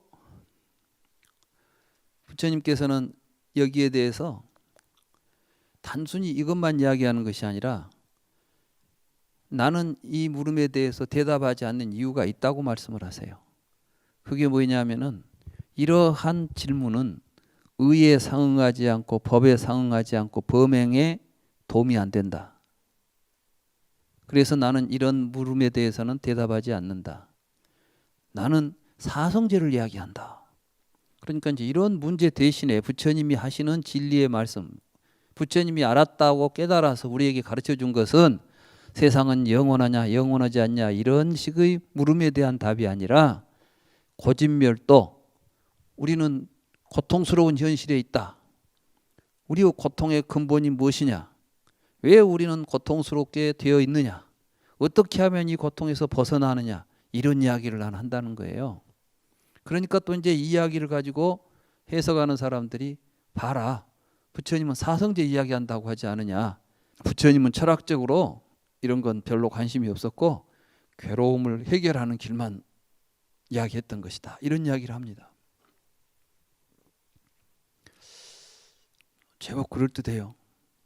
대부분이 지금 이제 현대 학자들은 그러한 해석으로 이 부처님의 침묵을 해석하고 이해하고 있습니다.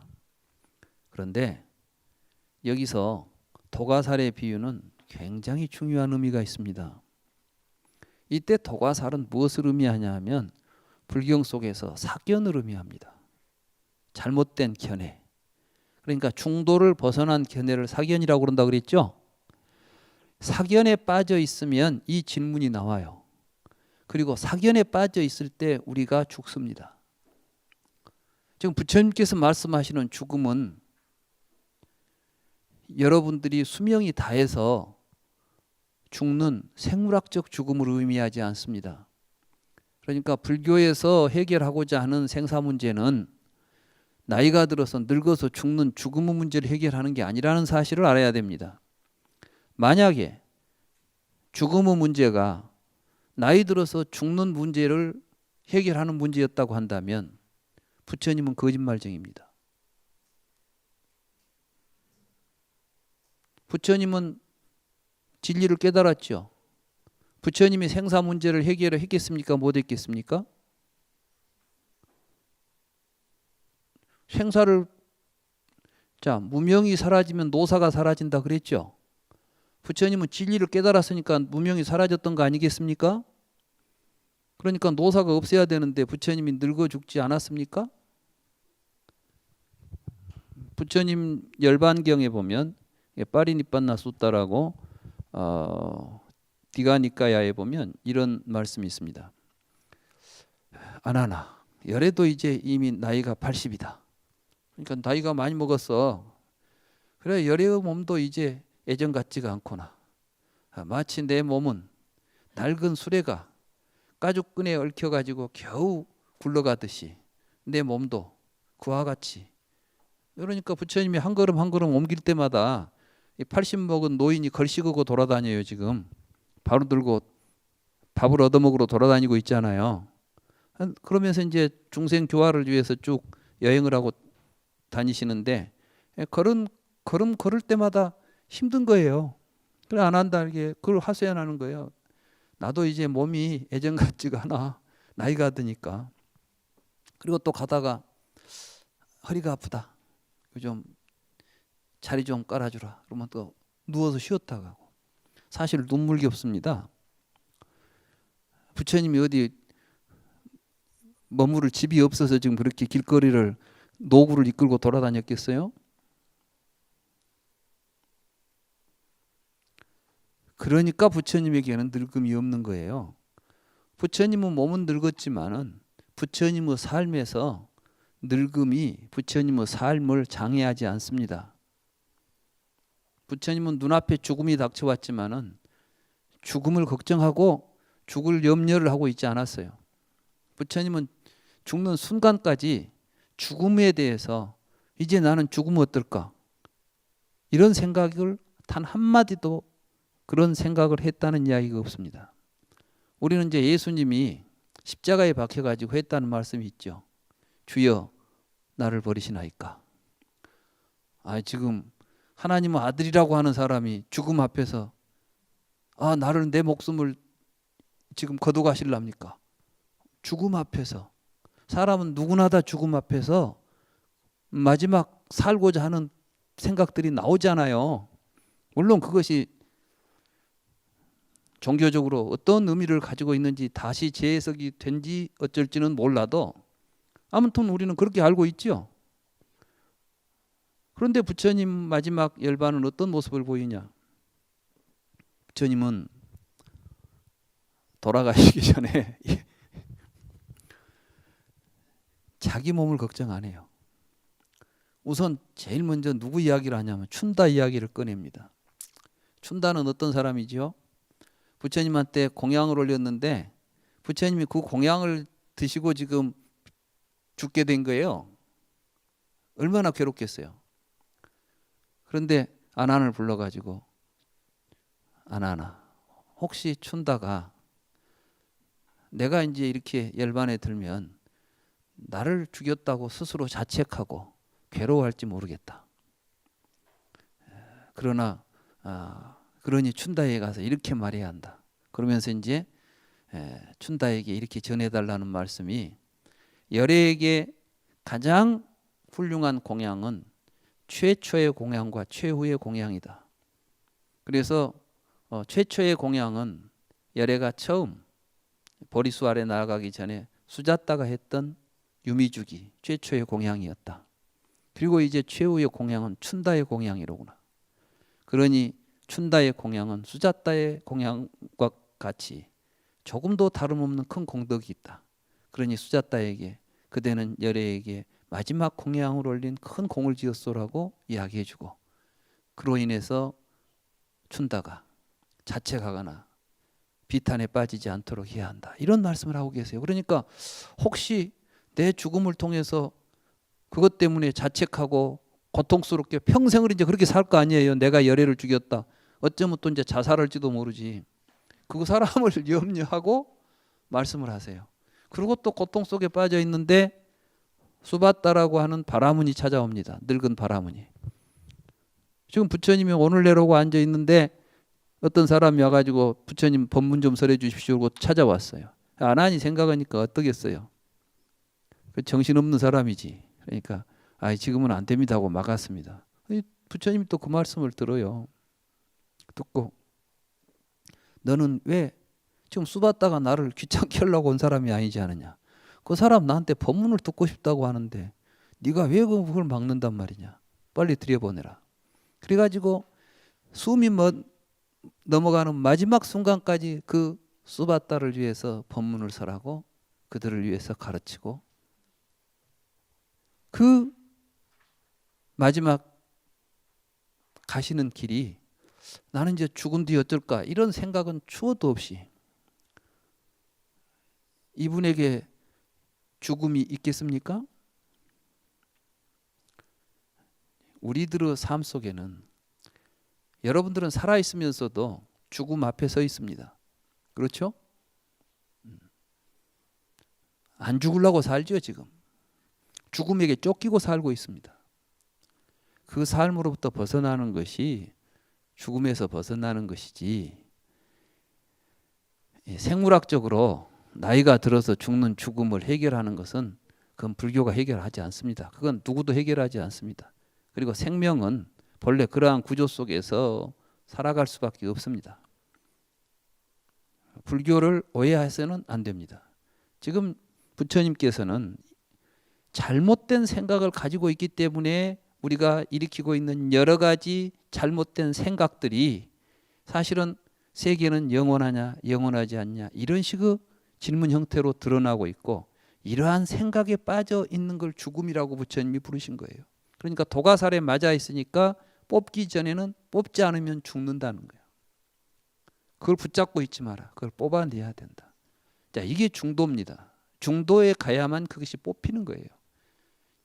그러니까 굉장히 사실은 이 내용들이 심오해서 저는 이 생각을 이 경의 말씀을 제가 박사 논문 쓰기 전에 비로소 이 문제가 해결되고 내가 논문을 썼어요. 이걸 이해하고 나서 비로소 부처님 경전을 이해할 수가 있었기 때문에 그 이해된 내용을 가지고 쓴 책이 이제 논문이 제 박사 논문이고, 그 책이 바로 이 붓다의 철학입니다. 그만큼 중요한 내용입니다. 시간이 돼서 이제 이 시간에는 여기까지 하고 다음 시간에 이어서 부처님의 침묵의 의미를 더 심도 있게 살펴보도록 하겠습니다. 지난 시간에 부처님께서 말륜과 붓다에게 이러한 질문을 하고 있는 사람, 말하자면 이러한 것을 문제 삼고 있는 사람들은 도가살을 맞은 사람과 같다. 도가살을 맞고서 도가살을 뽑지 않으려고 하는 사람과 같다. 부처님께서는 우리들이 지금 겪고 있는 모든 생로병사의 괴로움이 무지에서 비롯된다고 보았습니다. 다시 말해서 무명에서 벌어진 사건이라는 것을 깨달았던 것이죠. 여러분들이 이제 12연기를 보면 부처님께서 보리수알에서 정각을 이루시기 전에 우리는 왜 늙고 병들어 죽는 괴로움 속에 빠져 있는가? 이제 그 이유를 캐묻기 시작하지요. 그래서 그것은 태어났기 때문이다. 태어남이 있기 때문이다. 태어남은 왜 있는 것일까? 무엇에 의존해서 태어남이 있을까? 유가 있기 때문이다. 이런 사유를 해가죠. 이 사유를 제대로 하게 되면 그런 질문을 할 수가 없습니다. 근데 이제 이 연기에 대한 이해가 안 돼 있으니까 자꾸 그런 것들이 문제가 되는 것이죠. 결국 우리가 이제 불교를 철학적으로 공부해 보자고 하는 것은 마지막에 가면 결국 이 12연기를 우리가 바르게 철학적으로 이해해 보자는 것입니다. 결국은 중도가 무엇인가 하는 문제도 그때 가야 제대로 다 드러날 것입니다. 내내 우리는 중도가 문제될 것입니다. 그러나 여기서 이제 한 가지 말씀드릴 수 있는 것은 말륜과 붓다가 가지고 있는 생각, 세계는 영원할까 영원하지 않을까, 이러한 개념들은 전부가 다 이게 이 세계와 나에 대한 올바른 이해를 못하고 있기 때문에 나타난 질문들입니다. 우선 거기에 나타난 명제들을 한번 봅시다. 세계가 무엇일까요? 우리는 단어들, 말하자면 언어를 사용해서 세계를 이해합니다. 아마 이런 이야기를 처음 듣는 분도 계실 겁니다. 무슨 언어를 가지고 세계를 이해해? 내가 보는 건데. 여러분들은 단어가 없는 말은 보지 못해요. 내가 여러분들에게 뭘 봤냐 이렇게 물으면 여러분들은 본 것을 이야기하죠. 그렇죠? 그때 내가 뭘 봤냐 이렇게 물어본 여러분들은 그때 뭐라고 말하죠? 말하잖아요. 대답을 말로 해. 이게 뭐지요? 그렇죠. 내가 이게 뭐죠? 그러니까 컵이라고 했잖아요. 이게 뭐죠? 내가 지금 손 이야기를 하는 게 아니야. 여기 뭔가 지금 내가 짚고 있어요. 이렇게. 호구?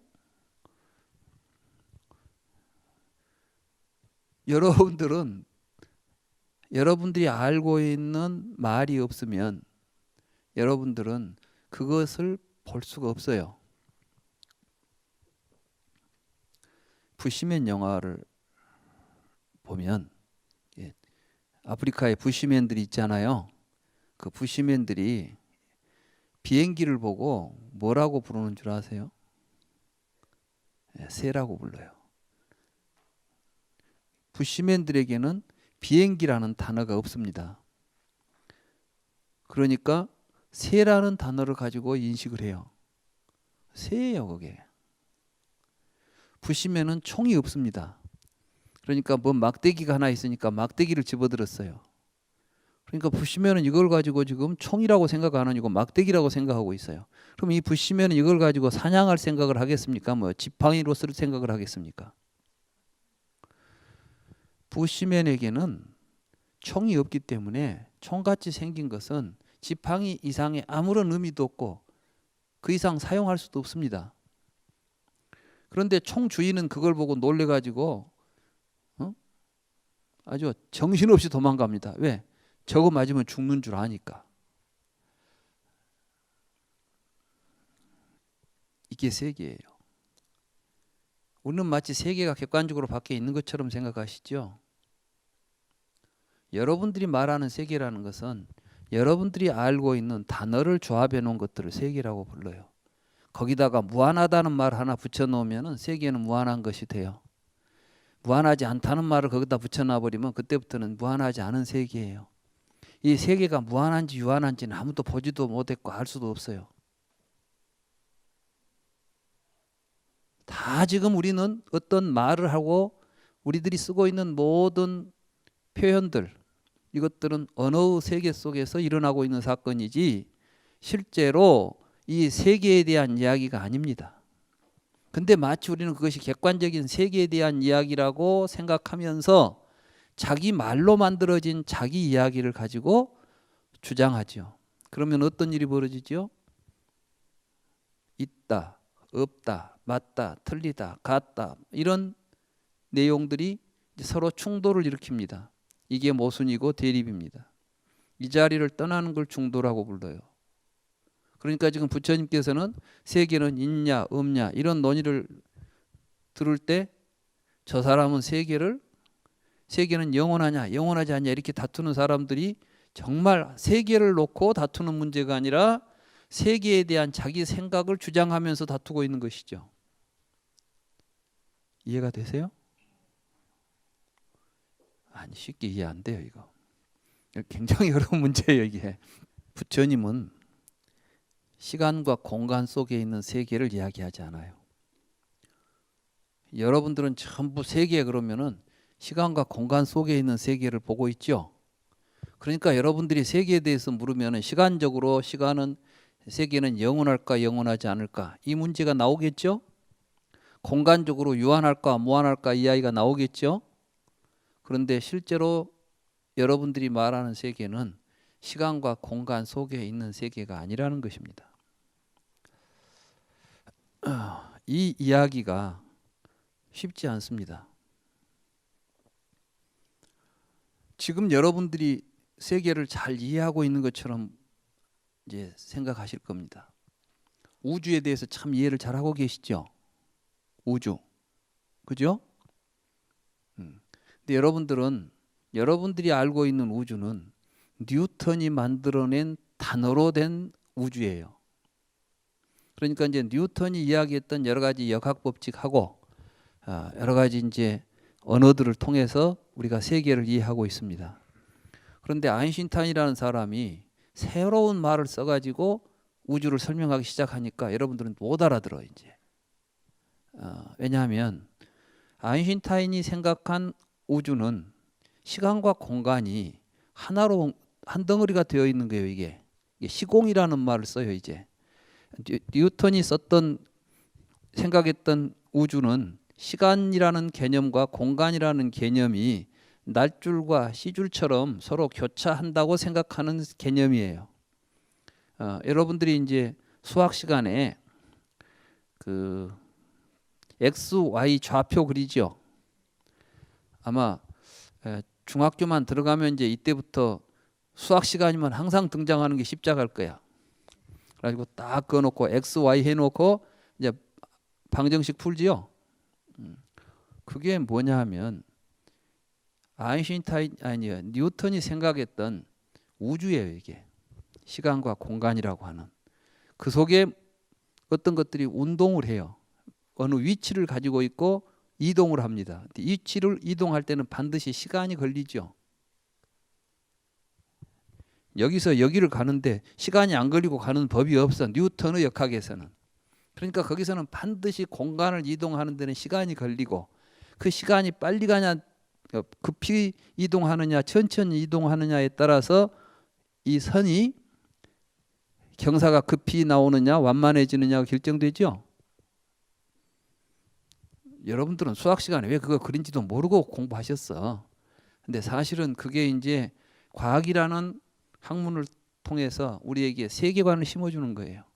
여러분들은 그 교육을 받았기 때문에 여러분들 속에는 뉴턴적 세계관이 자리 잡고 있어요. 그래서 그 세계관을 이야기하면 여러분들은 맞다고 이야기합니다.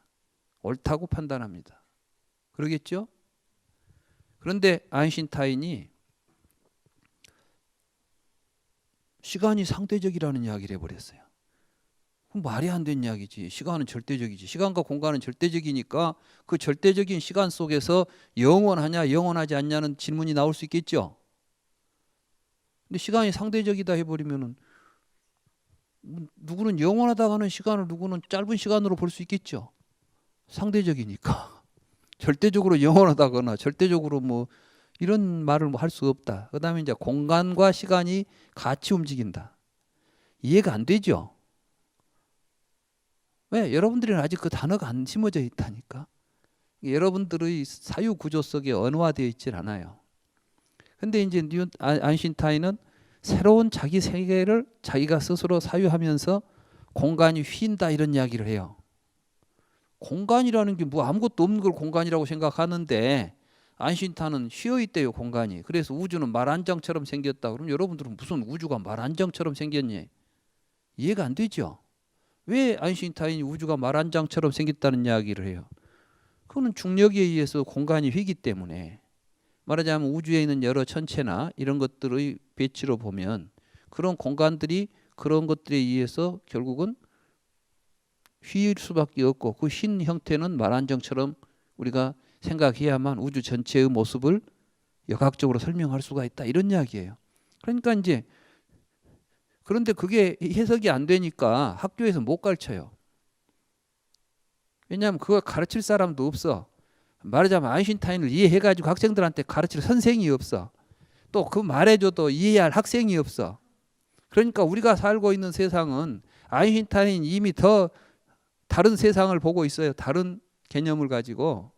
우리는 뉴턴이 가르쳐준 것도 이해하기가 복잡해. 수능시험 보면 맞은 놈도 있고 틀린 놈도 있고 그래. 그거 보여줘도. 그런데 어떻게 되겠어요? 세계가. 이런 세계관이 나오기 전에는 하나님이 천지를 창조하셨느니라 이 생각 가지고도 다 살았어요.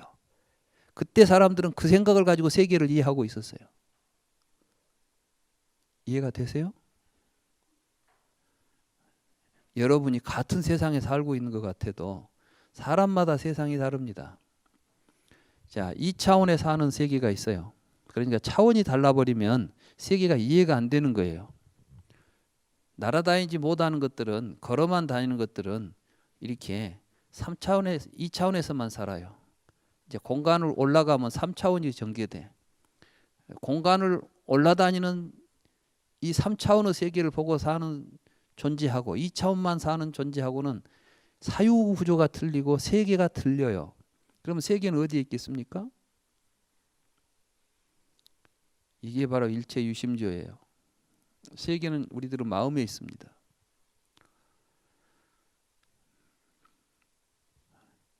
쌍유단 니까야에 보면 어떤 천신이 하루는 부처님을 찾아와 가지고 혹시 우리가 걸어서 세상의 끝에 도달할 수 있을까요? 이렇게 이제 묻습니다.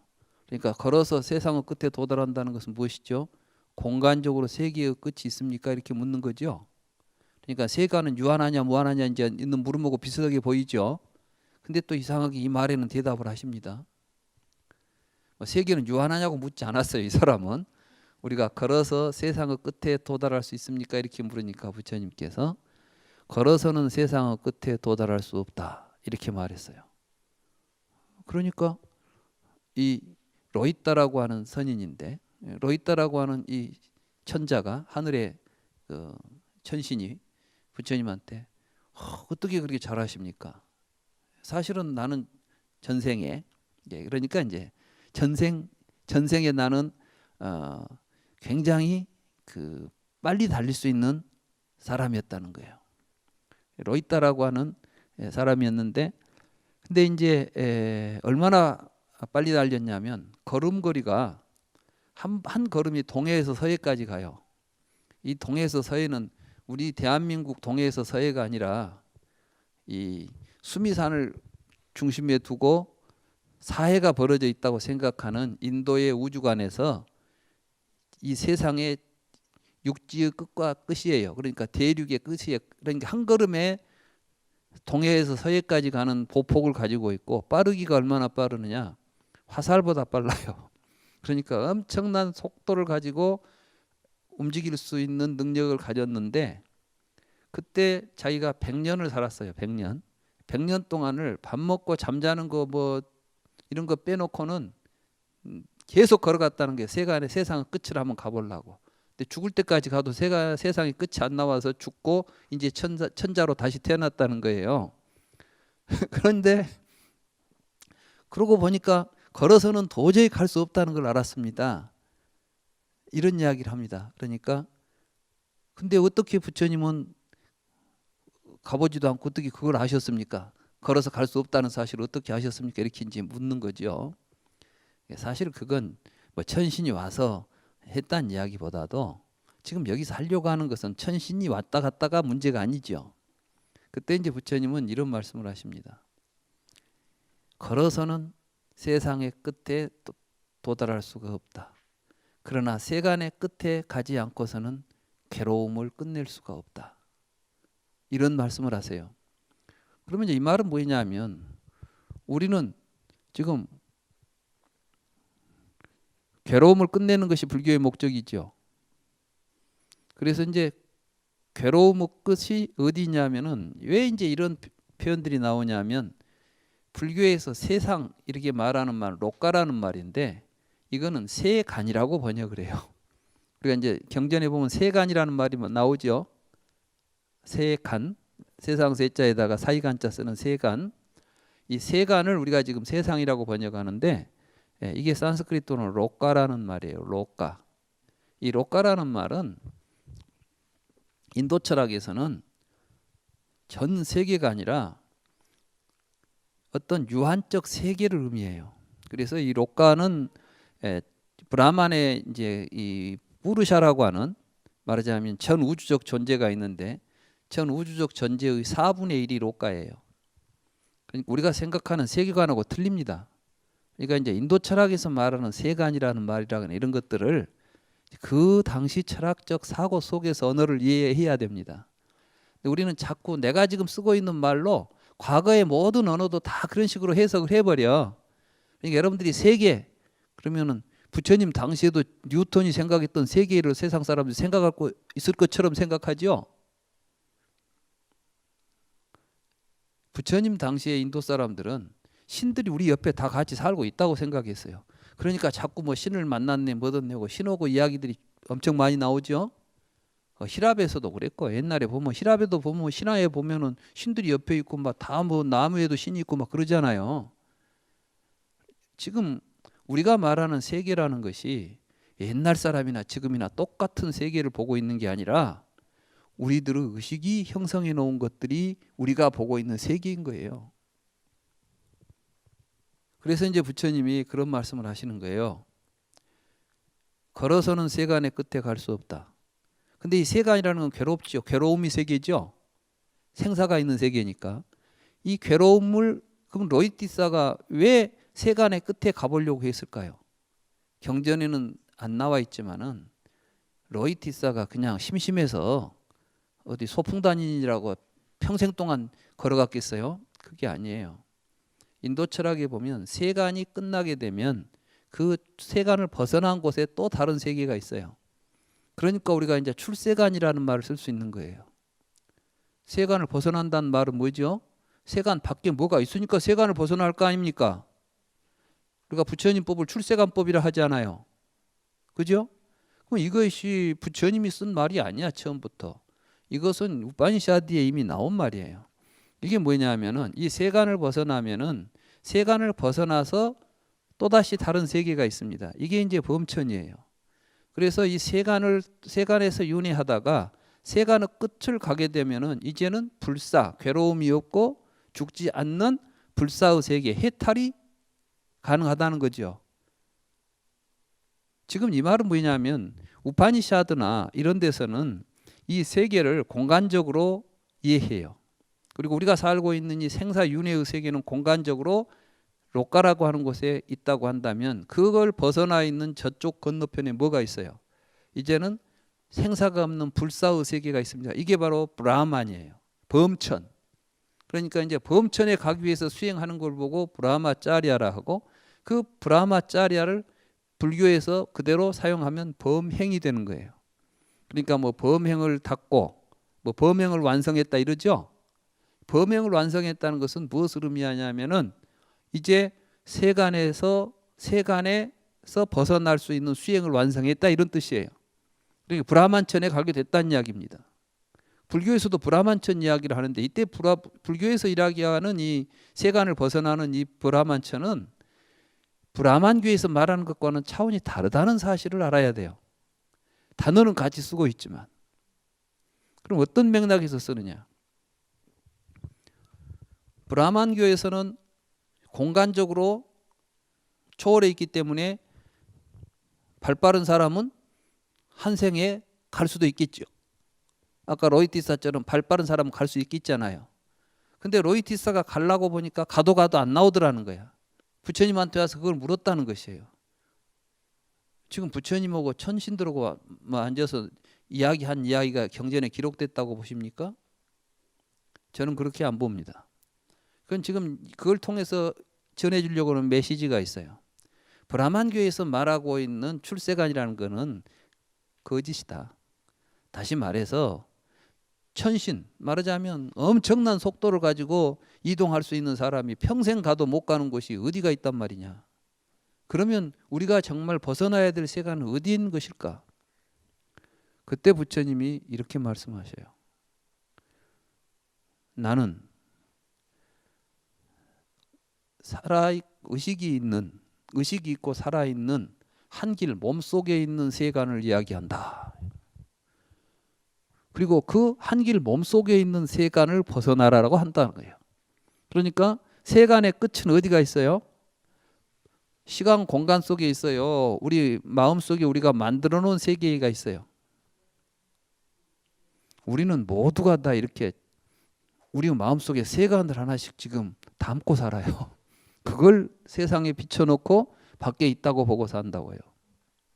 이걸 화엄경에서 일체 유심조다 이렇게 말씀하신 거예요.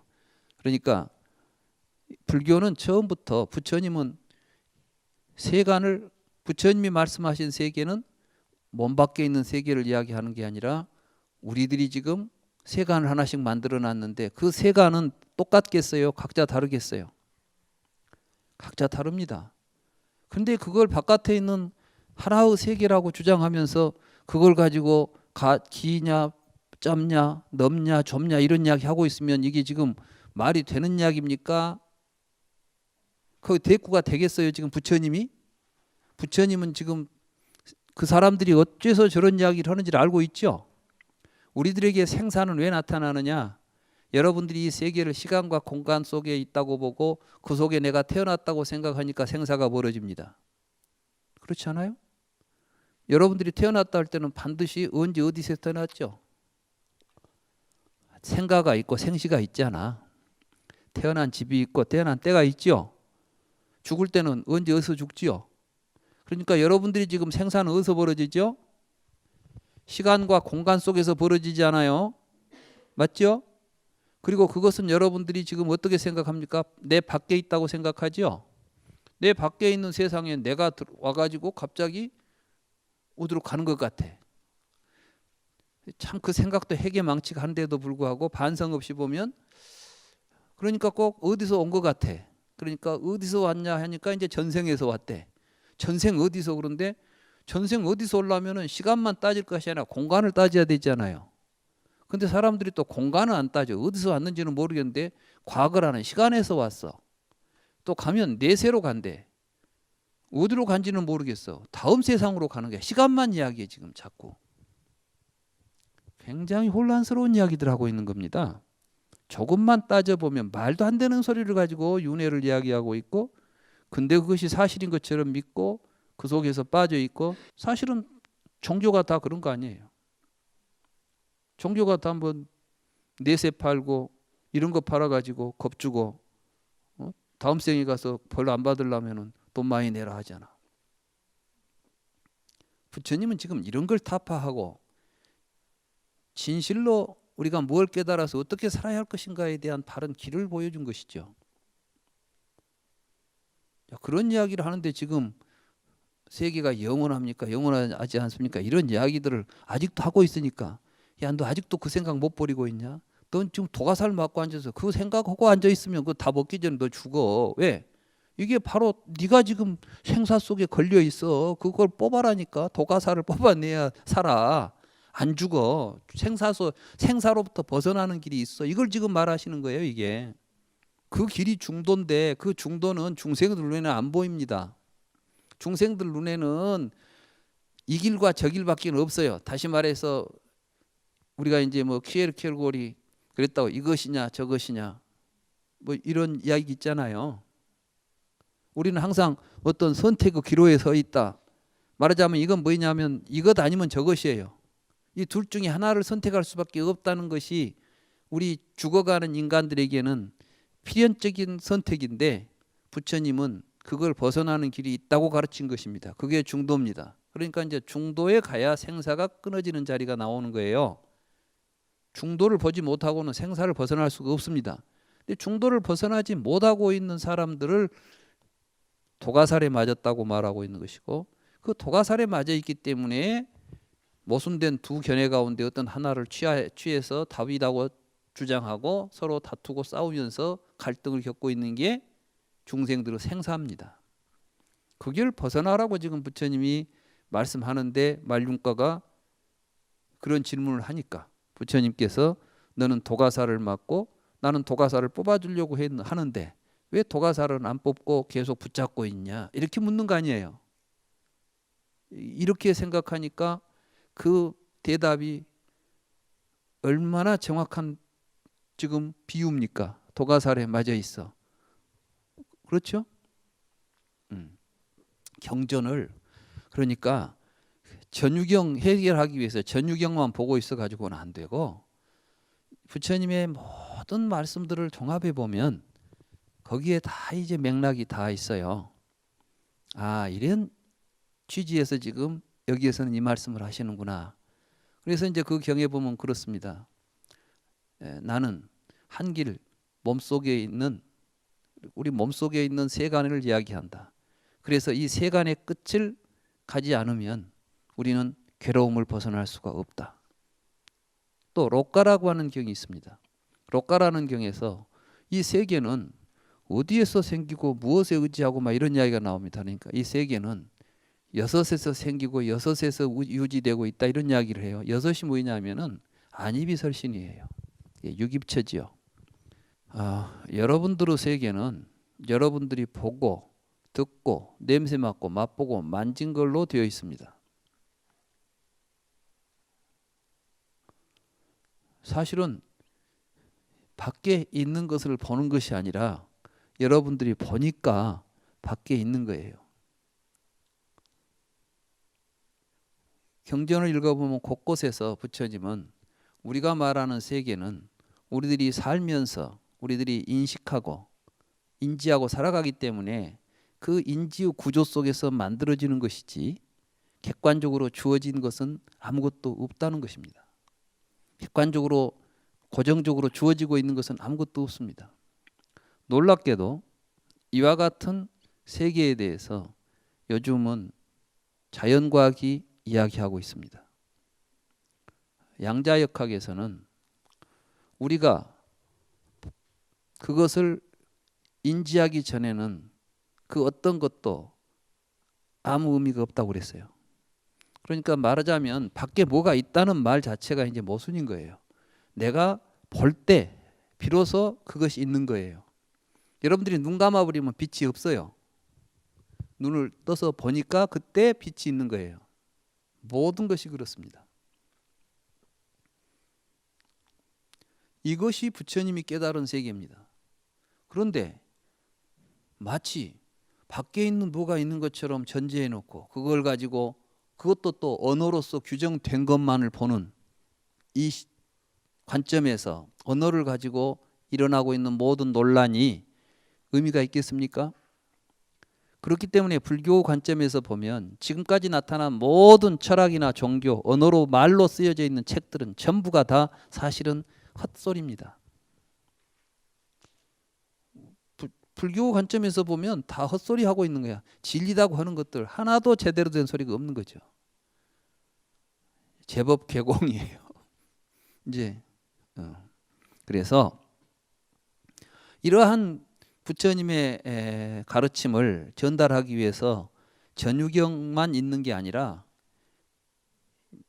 초기 경전에 보면 수많은 경전들이 이와 관련된 경전들이 있습니다. 말하자면 부처님이 침묵한 경전은 한두 개가 아니라는 것입니다. 큰 경전만 따져도 여러분들의 교재에 제가 소개하고 있는 것들은 이제 전유경 말고 그 뒤에 보면 청정경이라는 경이 있습니다. 이 청정경은 디가니까야 빠사디카 숫다하고 장하함경 청정경에 이제 같은 내용이 나오는데 여기에도 보면은 이 세계를 시간적으로 한계가 있냐 없냐, 공간적으로 한계가 있냐 없나, 생명과 육신은 어떤 관계냐, 열애의 사후에는 어떻게 되나, 또 우리가 자아는 무엇이냐, 뭐 이런 문제들을 가지고 아주 오히려 전유경보다도 훨씬 많은 문제들을 제기하고 그 문제에 대해서 부처님이 대답하지 않는다는 내용을 수록하면서 여기에 보면 재밌는 이제 이야기가 있어요. 이 모든 사견들 그때 이제 여기서 세계는 영원하냐 영원하지 않느냐 이런 것들을 부처님은 사견이라고 규정을 합니다. 이게 이제 제대로 된 정당한 견해가 아니라 삿된 견해란 뜻이죠. 이러한 사견들은 여러분들 교재 50쪽에 보면 이런 이야기가 있습니다. 이들 사문과 바라문의 주장은 모두 촉인연에서 비롯된 것이다. 만약에 촉인을 떠난다면 이 같은 주장을 할 수가 없다. 왜냐하면 육입신으로 말미암아 촉이 생기고 촉으로 말미암아 수가 생기며 수로 말미암아 애가 생기고 애로 말미암아 취가 생기며 취로 말미암아 유가 생기고 유로 말미암아 생이 생기며 생으로 말미암아 노사 우비 권의 의태의 환음이 집하는데 만약 육입이 없다면 촉이 없게 되고 노사 우비 권의 의태의 환음이 집하는 일도 없게 되기 때문이다. 뭐 이해가 되십니까? 사실은 어려워요. 무슨 말은 말인데 무슨 말을 하는지를 잘 이해가 안 되게 돼 있어. 왜? 지금 여러분들이 전부 불교의 개념들을 잘못 이해하고 있기 때문에 그래요. 촉이라는 게 뭡니까? 촉. 유기불연화에 촉이 있다 할 때 촉이 있죠. 촉을 일반적으로 어떻게 해석하냐 하면 접촉이라고 합니다. 그냥 이게 눈이 바깥에 있는 색깔을 접촉하는 게 촉이라고 하죠. 눈이 바깥에 뭘 보는 게 촉이라고 설명을 해요. 그렇지 않습니다. 촉을 이제 예로 들자면 부심에는 하늘의 비행기를 보고 촉이 일어납니다. 그런데 부시맨이 일으키는 촉은 비행기를 접촉하고 있겠어요? 새를 접촉하고 있겠어요? 예? 그래요. 지금 부시맨은 새를 보는 거예요. 왜 비행기를 못 보고 새를 보죠?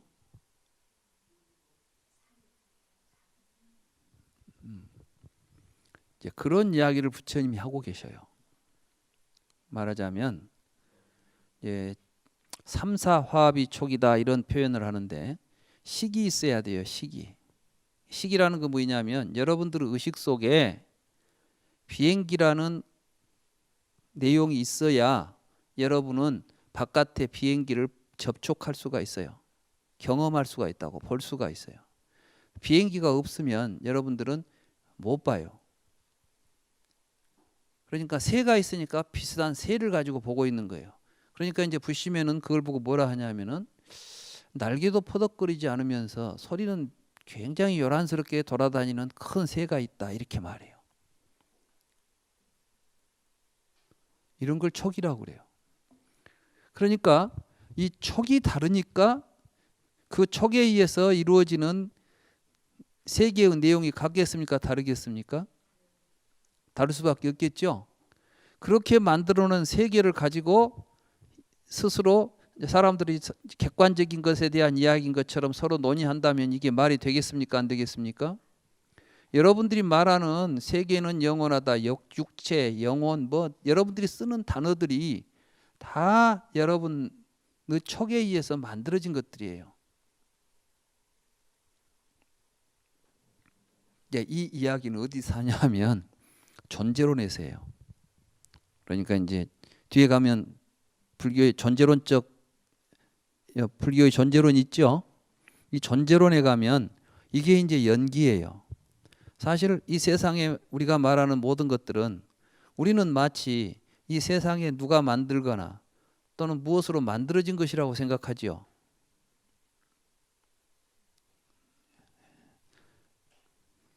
지금까지 세상 사람들이 이 세계에 대해서 질문을 던졌는데 두 가지 방향에서 던졌어요. 하나는 뭐냐면 이 세계는 누가 만들었을까? 이런 질문을 했어요. 그리고 답이 나왔어요. 조물주가 만들었다는 거예요. 근데 이 말은 그럴듯한데 알고 보면 아무 쓸모없는 말이야. 왜냐하면 조물주라는 말이 뭐죠? 뭘 만든 사람을 조물주라고 그래. 그러니까 만든 사람이 만들었다는 답을 해놓는 거예요. 누가 만들었을까 물어놓고 만든 사람이 만들었다고 답을 만들어놨어요. 그래놓고는 됐다 그리고 만족하고 있어요 지금. 그게 기독교예요. 그러니까 천지를 창조하신 조물주 하나님 그러죠? 그래놓고 이제 조물주라고만 하기가 그러니까 이름을 하나 붙였어 이제 여호와 이렇게. 그럼 여호와라는 이름이 붙었다고 해서 뭐 조물주라는 내용이 달라졌습니까? 그런데 또 이제 어리석은 사람들이 이름이 다르면 또 싸워요 이제. 조물주는 여호와다. 아니다 알라다. 뭐 조물주는 또 뭐 딴 신이다. 신의 이름만 달라도 내용이 같아. 브라만이다. 브라만은 브라만이라고 부르니까 브라만교. 뭐 여호와라고 부르니까 뭐 예수교. 그렇습니까? 그러고는 이제 서로 꼴을 못 봐. 서로 싸워 있지. 우리 신이 맞다고. 이게 지금 정신이 제대로 된 사람 같으면 그런 짓을 해야 되겠습니까? 말도 안 되는 질문을 던져놓고 거기에 말도 안 되는 대답을 만들어 놓고 지멋대로 이름 붙여놓고 다른 이름을 가졌다고 서로 싸우고 죽이고, 우리 인류가 굉장히 인간들이 영리하고 대단한 것처럼 보이는데 사실은 지금까지 인류 역사가 그런 정도였어요. 지금도 그 짓 하고 있잖아요. 종교가 다르다고 서로 싸우고 다투고. 이제 그러니까 누가 만들었는지를 어떻게 안단 말이냐. 또 누가 만들었느냐라고 물으려면 먼저 만든 자가 있다는 것을 확인해야 되겠죠. 근데 이 세상을 누가 만들었는지 안 만들었는지는 알 수가 없지. 누가 만들어서 있는지 안 만들었는데 본래부터 있었는지는 알 수 없잖아요. 근데 갑자기 누가 만들었지? 이렇게 물어놓고 만든 사람이 만들었다 대답해 놓고 만든 사람이 누구다 이렇게 이름 붙여놓고, 이름 누가 붙였겠어요? 여호와가 나는 여호와니라 나를 여호와라고 불러라 이렇게 누가 이야기했을까요? 누가 여호와라고 이름을 하나 던져놨을까요? 정말 우리는 이러한 어리석은 잘못된 생각에 빠져 있는 거예요. 그러니까 이제 과학자들이 나와가지고 야, 누가 만들었다고 하지 말고 무엇으로 만들어졌는지 이제 보자 그랬어요. 누가 만든지는 모르겠어. 근데 이게 무엇으로가 만들어졌을 것 같아 이게. 그래서 이제 무엇으로 만들어졌을까를 따지다 보니까 원자로 만들어졌다. 원자가 뭐지요? 무엇을 만들고 있는 가장 근원적인 존재란 뜻이에요. 그러니까 안 쪼개지는 거. 그러니까 그 말도 엉터리인 거예요. 무엇으로 구성되어 있을까? 아, 구성하는 것으로 구성되어 있구나. 이렇게 말하는 거야 이제. 그리고 구성하는 것을 뭐라고 부를까? 아, 원자라고 부르자.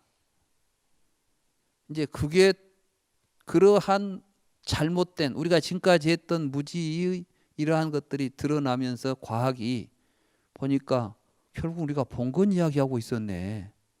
보인 걸 가지고 뭐라고 했지 뭐 밖에 있는 걸 이야기할 수도 없겠네. 이런 사실이 드러나기 시작한 거예요. 이제 드디어 이 세상은 중도우 차원에서 세계를 볼 수 있는 길이 새로운 과학에서 열리고 있습니다. 그렇기 때문에 여러분들이 이제 현대 과학들, 아인슈타인이나 양자역학 이런 과학들은 도저히 기존의 문법으로는 이해가 안 되는 말들이에요. 그러니까 중도에서 봐야 됩니다. 부처님의 관점에서 세상을 보지 않으면 이제는 과학적으로 세계를 볼 수가 없습니다. 제가 이제 번역한 책 가운데 불교와 양자역학이라는 책이 있는데 그 책의 저자가 그런 이야기를 하고 있습니다. 다시 말해서 불교적 관점, 이것은 중도의 관점은 양자역학의 관점과 너무나도 일치하기 때문에 자기 자신이 공부하면서 말하자면 양자역학을 이해하는데 이 중도적 관점, 공의 관점 이런 것들을 가지고 이해할 수 있고 또 공을 양자역학 관점에서 또 서로 조명해 볼 수 있겠다 이런 이야기를 하고 있습니다. 제가 생각하건대 사실 이제 불교 시대가 온 것 같습니다. 지금까지는 누가 만들었냐 무엇으로 만들었냐 이렇게 따지다가 아니야, 세상은 우리가 살아가면서 우리들이 만드는 거야. 그러니까 이제 우리는 어떤 세상을 만들 것인가에 대한 책임이 있겠죠. 그렇잖아요? 여러분 세상은 여러분이 만들어야 된다니까. 누가 만들어 놓은 세상에서 안 살아요. 그러면 이 세상을 어떻게 만들어야 되겠어요? 좋은 세상 만들어야 되겠어요? 나쁜 세상 만들어야 되겠어요? 그렇습니다. 그래서 부처님께서 좋은 원을 세워라. 내가 내 세상을 만들고 우리 세상을 만들도록 우리가 발심을 해야 된다. 착한 생각을 일으켜야 된다. 이런 이야기를 하는 거예요. 이런 시각으로 보게 되면 불교가 달라집니다. 여러분들이 지금까지 봤던 불교가 아니라 정말 경천동지할 새로운 세계가 열리는 것입니다. 그러한 세계를 향해서 우리 공부를 해 나가야 됩니다. 오늘 여기까지 하겠습니다.